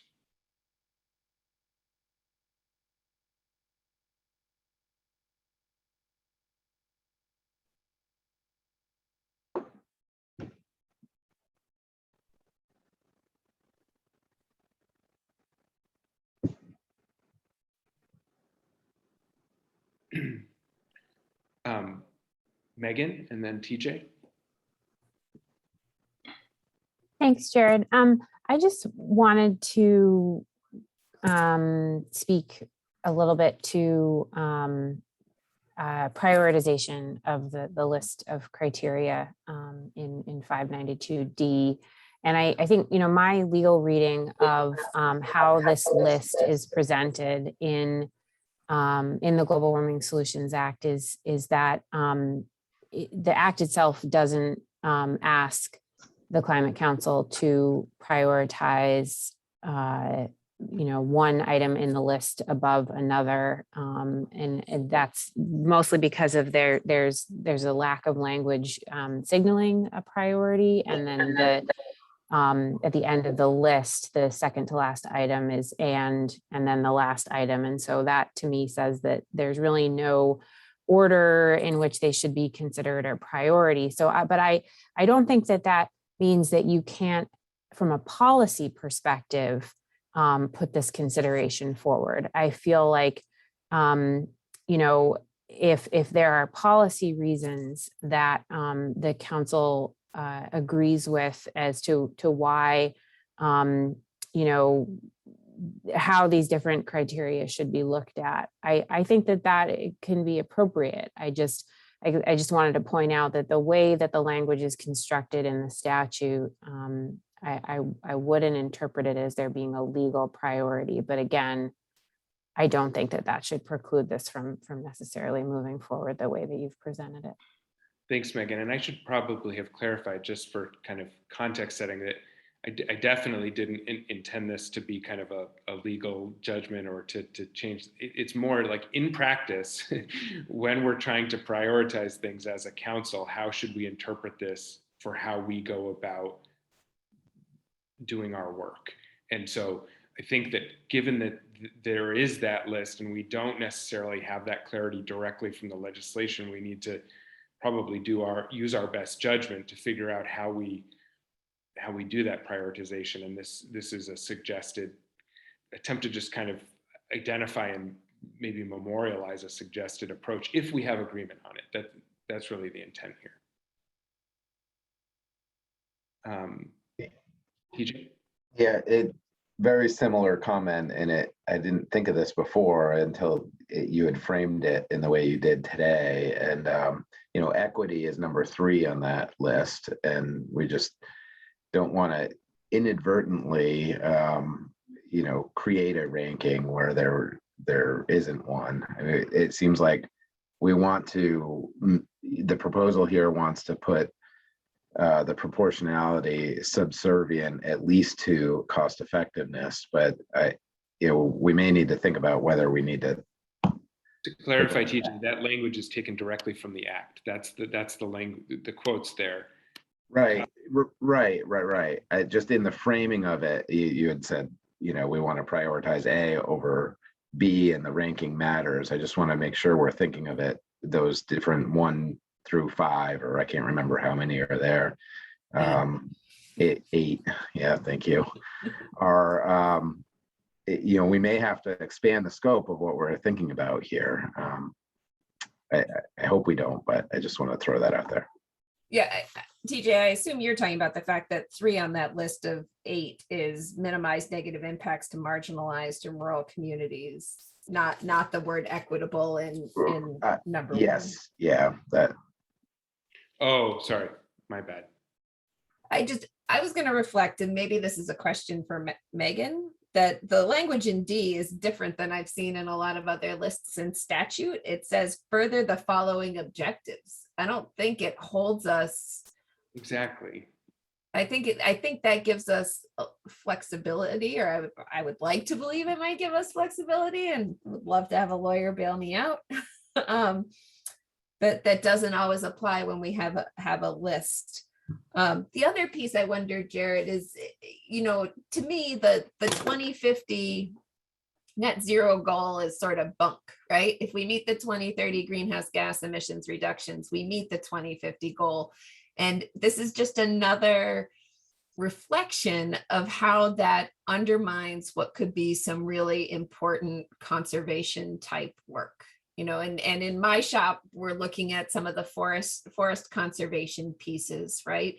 And that you could have a net loss of forest land and still achieve that 2050 target. I don't think that's what the legislature intended. I think similarly, they don't intend to have greenhouse gas emissions drive agriculture out of business. And so some of it is just, I think the council providing feedback to the legislature of kind of the unintended consequences of some of the ways this has been constructed and drafted. And I think we have the information to do that.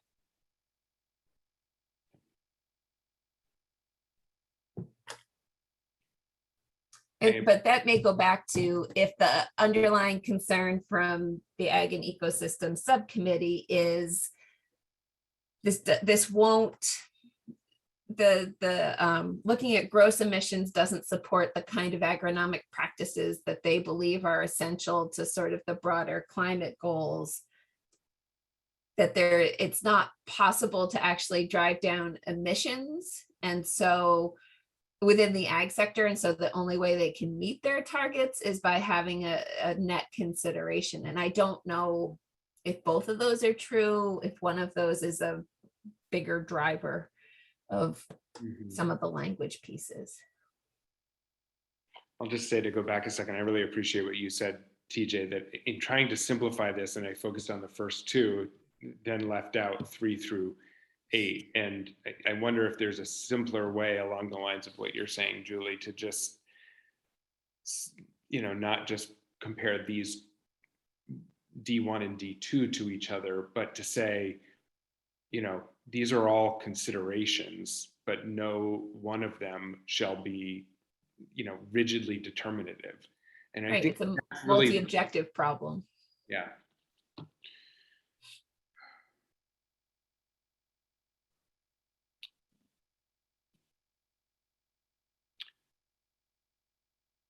But I would like to find a way to, I don't know whether folks like this language or whether, given those concerns that in the discussion we've had, this just needs to be off the table, which I'm certainly open to. Either way, I want to find a way to mark this collective agreement that it sounds like we have, that we're not trying to rigidly, dogmatically say every sector needs to reduce by its proportional reductions, regardless of cost effectiveness, feasibility, equity, and other considerations, that those other considerations have at least equal weight and sometimes maybe more important, which is what I was trying to get to with B.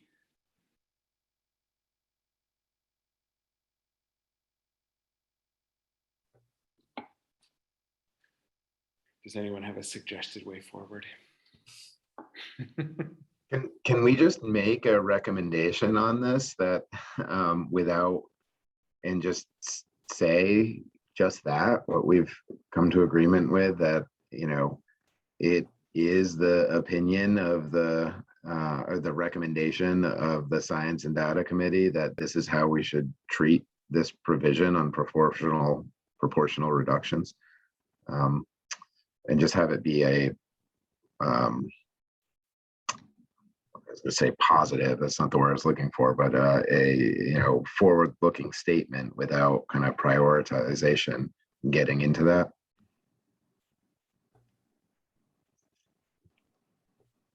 I think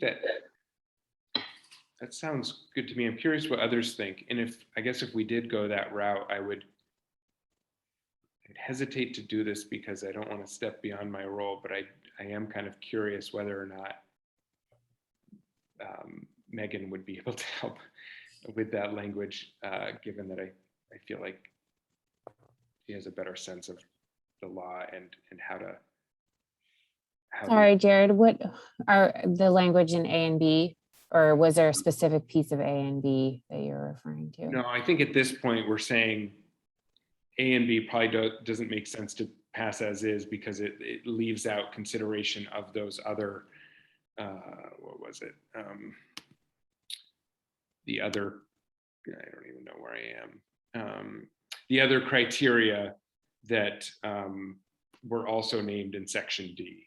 And Okay. the point we're trying to make isn't necessarily that, just D1 and D2 matter and that D1 takes precedence over D2. It's that no one of those should be rigidly determinative, that, as Julie pointed out, there's flexibility in the preceding language of section D, and that all 8 of those are considerations, no one of which should kind of bind us to doing something that we don't think is aligned with the other criteria in 1 through 8. Like if we don't think that saying to ag, reducing your gross emissions by 16% by 2030, if we don't think that they have cost-effective, technologically feasible, or equitable ways to do that, or if doing that would go against D3 through D8, I think we all agree no one is proposing that. I think this is coming more out of a fear of possible implications of an interpretation that no one is actually has or is no one is actually proposing. Yes.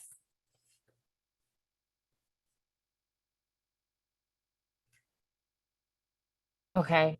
I guess I'm wondering if it makes the most sense to, go offline with a smaller group of folks to take a closer look at that language, and I'm certainly happy to help. I think I understand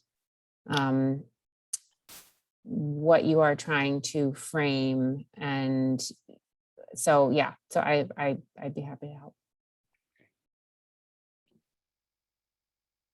Leslie Ann?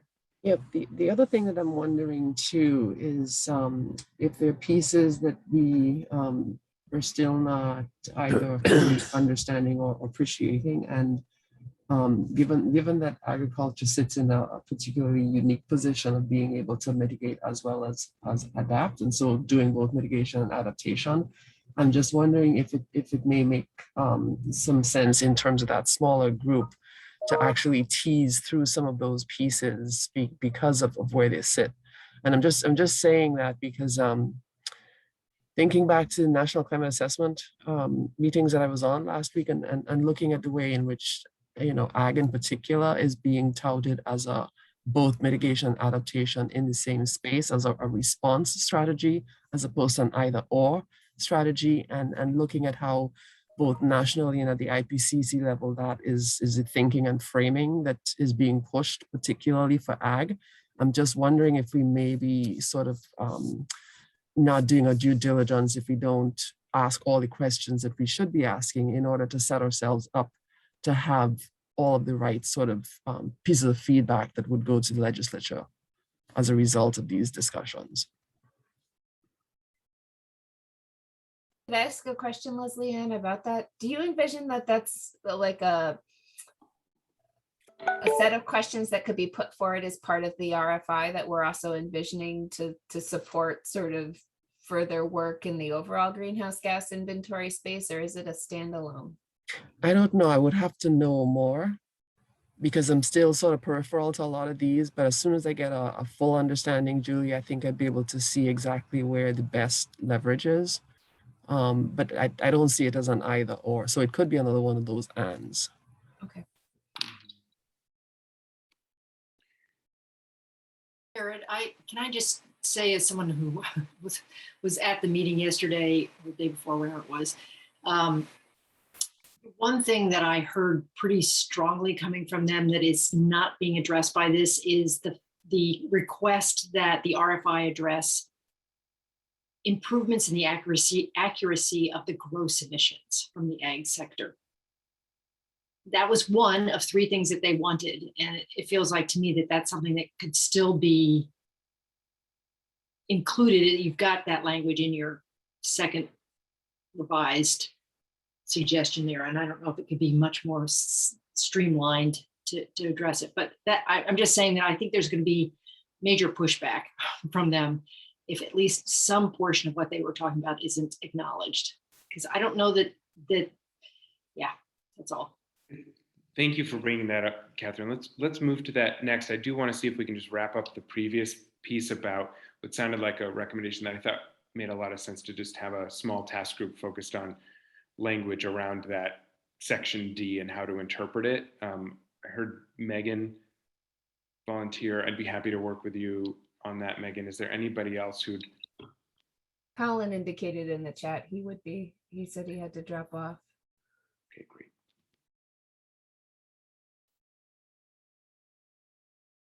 Great. Okay, so that sounds good.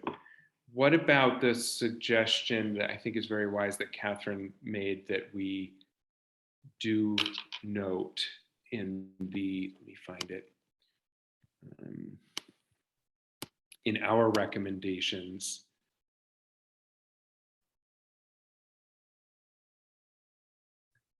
let me see if I can share my screen.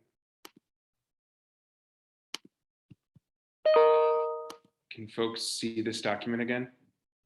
Mhm.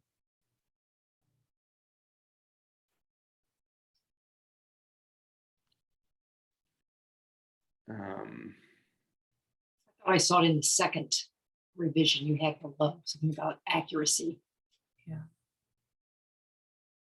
I'm sorry. Scroll to the next page, I think. There. Can you scroll up though, so we can see what one is in that list, or so I can see what one is in that list? Thanks.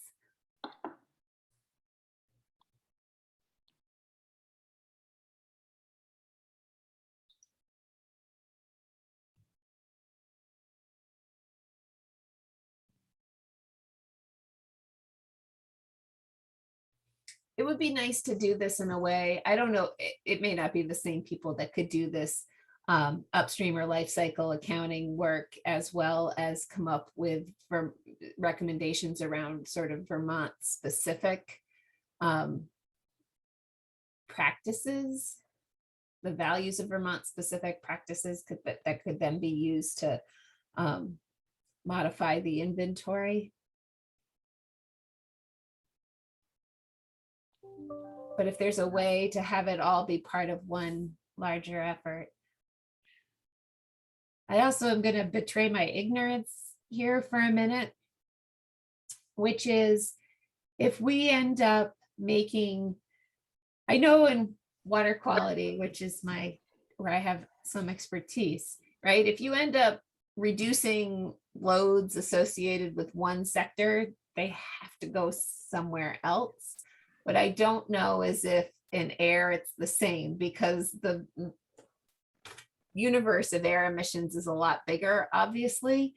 And if we reduced ag sector emissions, it doesn't mean there's another Vermont specific source that would have to take up, essentially assume responsibility for those emissions. I assume, unlike if you're looking at phosphorus concentrations in Lake Champlain and you reduce what you're assuming comes from agriculture, it needs to go to wastewater or stormwater or stream bank erosion, that we've got such a bigger area of mixing that those emissions could actually no longer be associated with Vermont.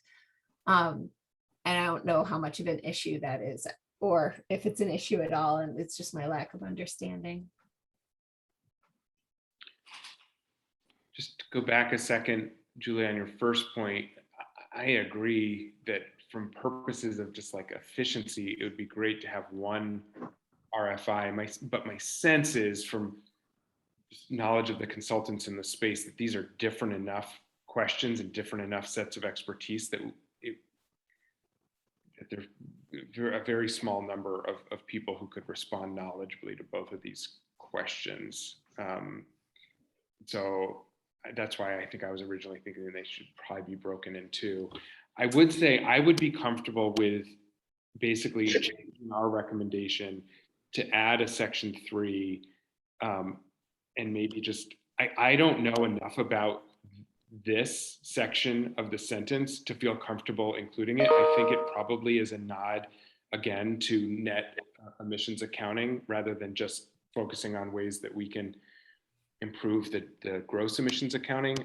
I think I would probably be comfortable if others were amending our recommendations to include number 3 and deleting that. And hopefully that's enough to show good faith and move the process forward with ag and ecosystems. I don't know what others feel about that.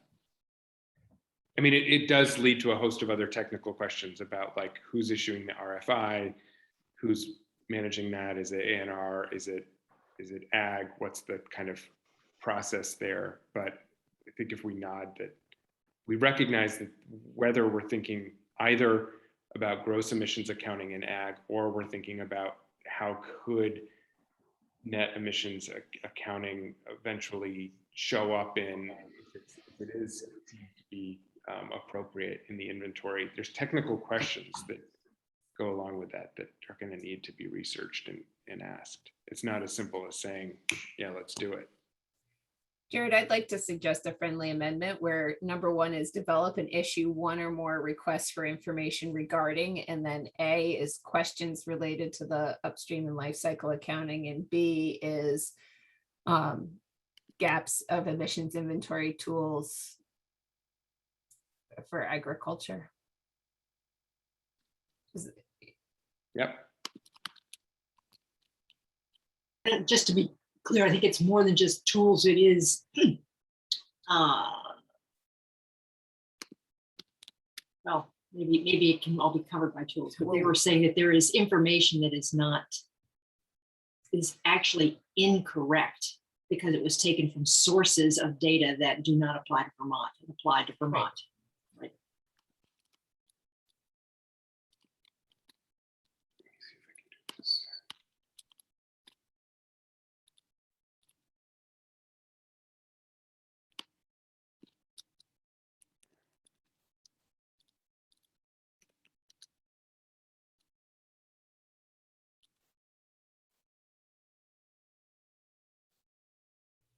I don't think we're gonna get people in an RFI to recommend, like, sort of get all the way to what they Yeah, that would be more of like an RFP.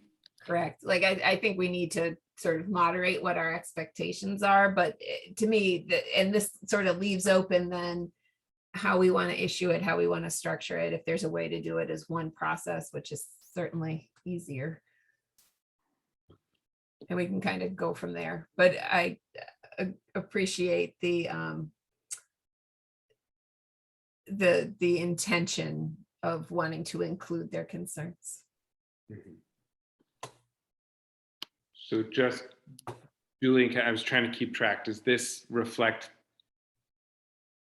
In broad strokes, yes. Thank you.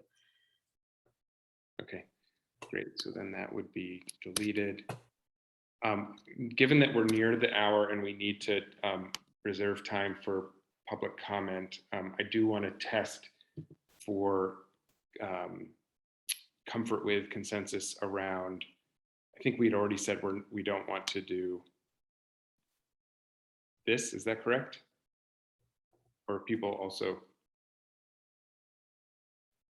Richard? I have my comment is more general. It's not a specific answer to your question. I want to, let's try to focus questions and comments now on getting to resolution on this if we can. Jared, honestly, this takes budget, right? We'd have to amend the EFG contract to do this work. I don't see that we can commit to that right now.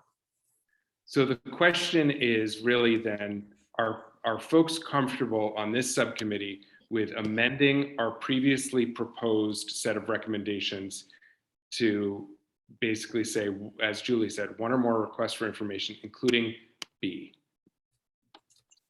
Right there, that would really end up being the only change. I see a yes from Richard. I see a nodding head from Julie. I'm gonna, let me see if I can't see anyone. TJ is a yes. Let me ask it more specifically. Is there anyone who's uncomfortable with that? It's not a comfort level, it's like a point of clarification. I still don't have a sense of the timeline of all of this. Is this stuff that is being proposed in order to meet the December 1st, or is this stuff that is being proposed conceptually for doing things that are better for the environment, for livelihoods? I think my understanding, others please correct or add in, is that given where we're at in the timeline, this RFI may be able to go out, shortly, within the next month or two, but we certainly wouldn't have responses and ability to adapt the methodology of the inventory before December 1st. I think this is recognizing that these questions are going to continue to be present and trying to find a way forward so that we can make progress on them, in months and years ahead. Well, with that particular perspective, I might actually offer another friendly amendment, which would be to circle back around to not just ag, but also the working lands, because they go together. It's ag and ecosystems. And to make sure that all of the various pieces that Catherine was speaking to that were raised as being either inaccurate or missing are being captured and reflected in what we're trying to do here. And I was not at that meeting, so I don't have a sense of where things are.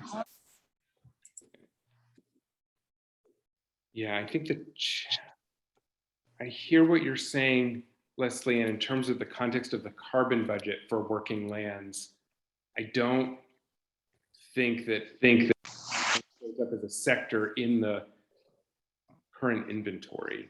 I mean, ag does, and there's this separate piece that looks to assess the forest, but it's not part of the, so what do we do there?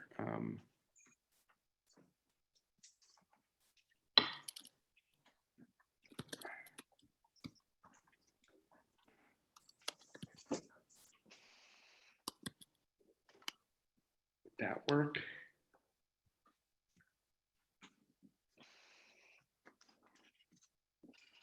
Leslie, and does that help address your?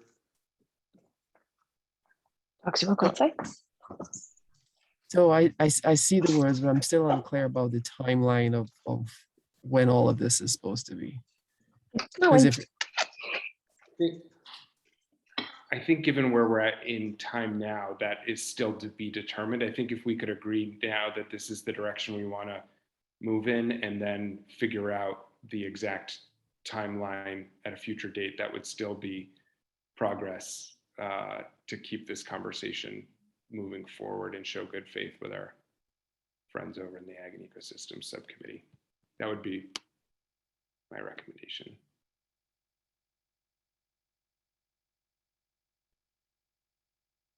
So maybe note that the timeline still needs to be developed and worked out. Would that be?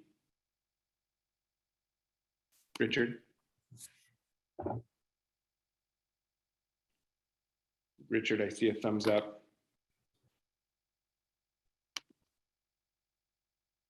Dr. Dupini-Drew, is that amenable to you?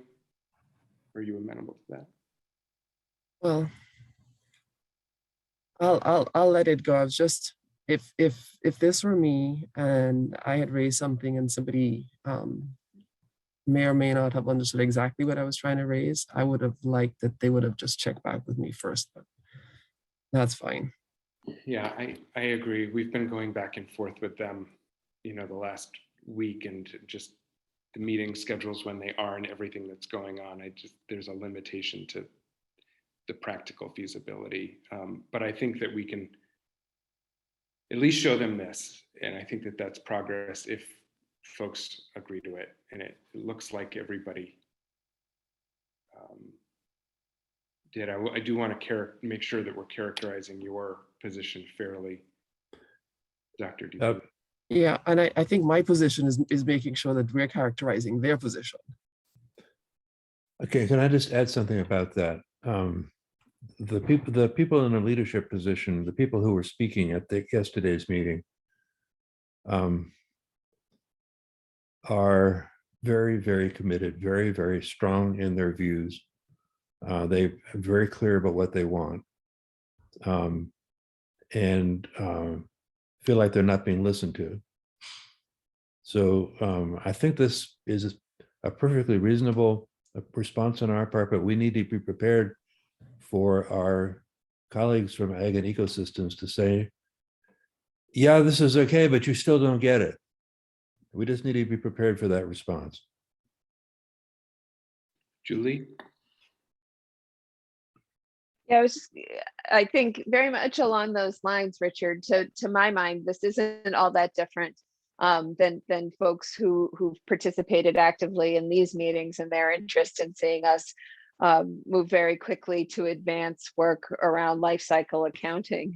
And this is sort of a reasonable next step. I think there's a lot of parallelism. I appreciate that the Ag and Ecosystems Committee places great importance on this. And I think some of it is incumbent upon us to say, This isn't an intent with any intention to diminish the importance of this conversation, but rather just to sort of continue to move it forward in lockstep, or at least in parallel with other similar questions and concerns that have been identified about the inventory.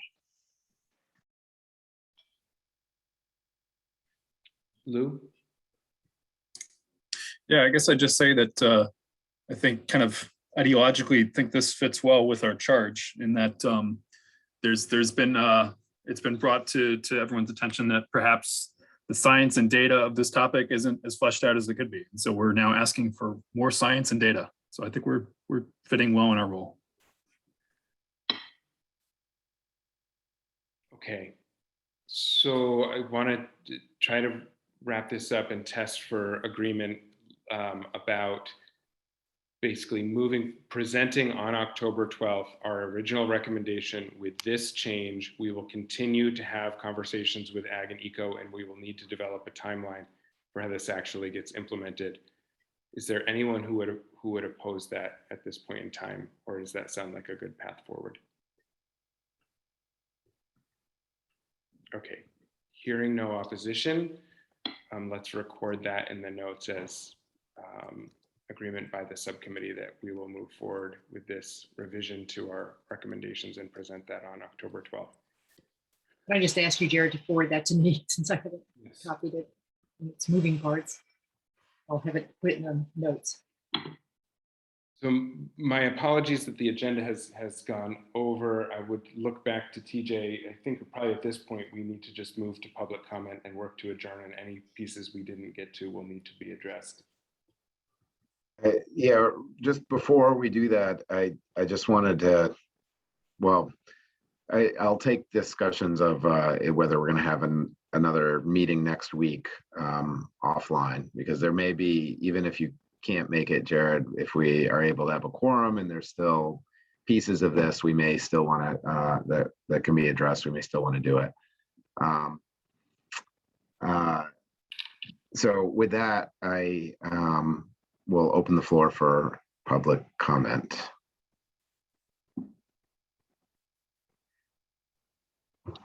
Mark, good to see you in your usual two-dimensional form.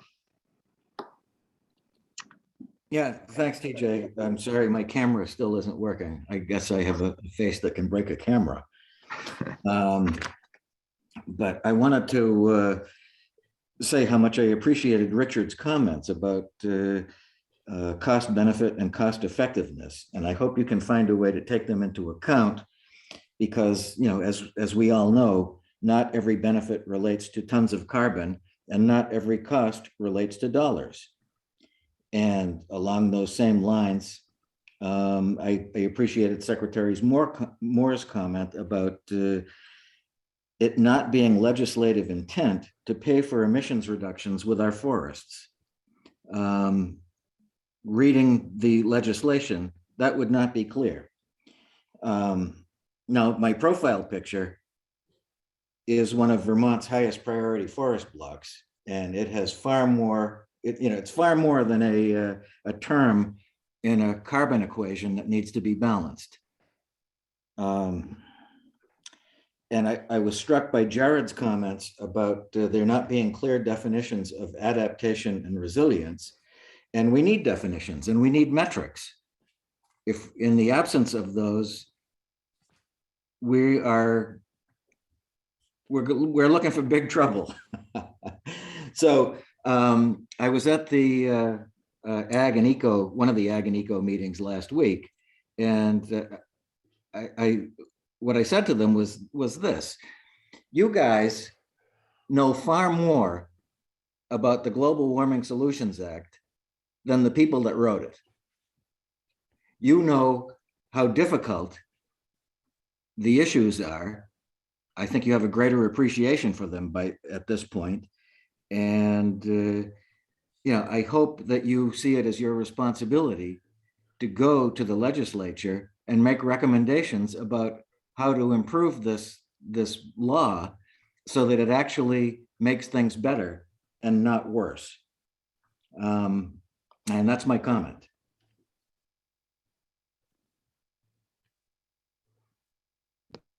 Thank you, Mark. Any other public comments? No, I don't see any other members of the public that hung on. If there are, So- I do just want to note, so it gets captured in the notes, we may have to follow up with an email about this, but just to make sure folks are aware of the timeline because it's upon us for the cap drafting. My understanding is that the Science and Data Subcommittee has a few different roles, or subcommittee members have some different roles in that drafting process. Section 8 of the cap draft is I understand, being done by Jane and TJ, and that would be due by October 5th. I also understand that there are sections 4 and 9, which are due by October 14th, that will be about the GHG inventory, the social cost of carbon, and the carbon budget. I'm planning to do some initial drafting on the GHG inventory. I believe TJ will on the social cost of carbon, and I don't know who it will be on the carbon budget part. And then of course, Leslie Ann and Jay will be working on drafting section 4 on the effects of climate change or climate change in Vermont. Is that the right summary, Jane? Just so we all have eyes on and are aware of that timeline and our individual pieces and when drafts will come forward. Yes, there's also, I believe, a more summary-like statement around sort of the scientific underpinnings of the climate action plan that I do not think has a responsible author yet that we should talk about. It's like the statement that sort of introduces the body of the technical analysis that you're speaking to. So we'll have to talk about that as well. And yeah, since we didn't get to it today, I can do some outreach in the coming days to make sure that everybody's aware of what needs authors, what has authors, and when it's due. Thanks. Just wanted to pause because some of those deadlines are soon. Just wanted to make sure we were all aware. Yeah, thank you, Jared. And thank you all. I think that is our agenda for today. Next time, maybe we won't try and shorten the meeting, although we'll just expand to the time allotted probably. Thank you all. Have a good rest of the afternoon. We are adjourned. Thanks, everyone.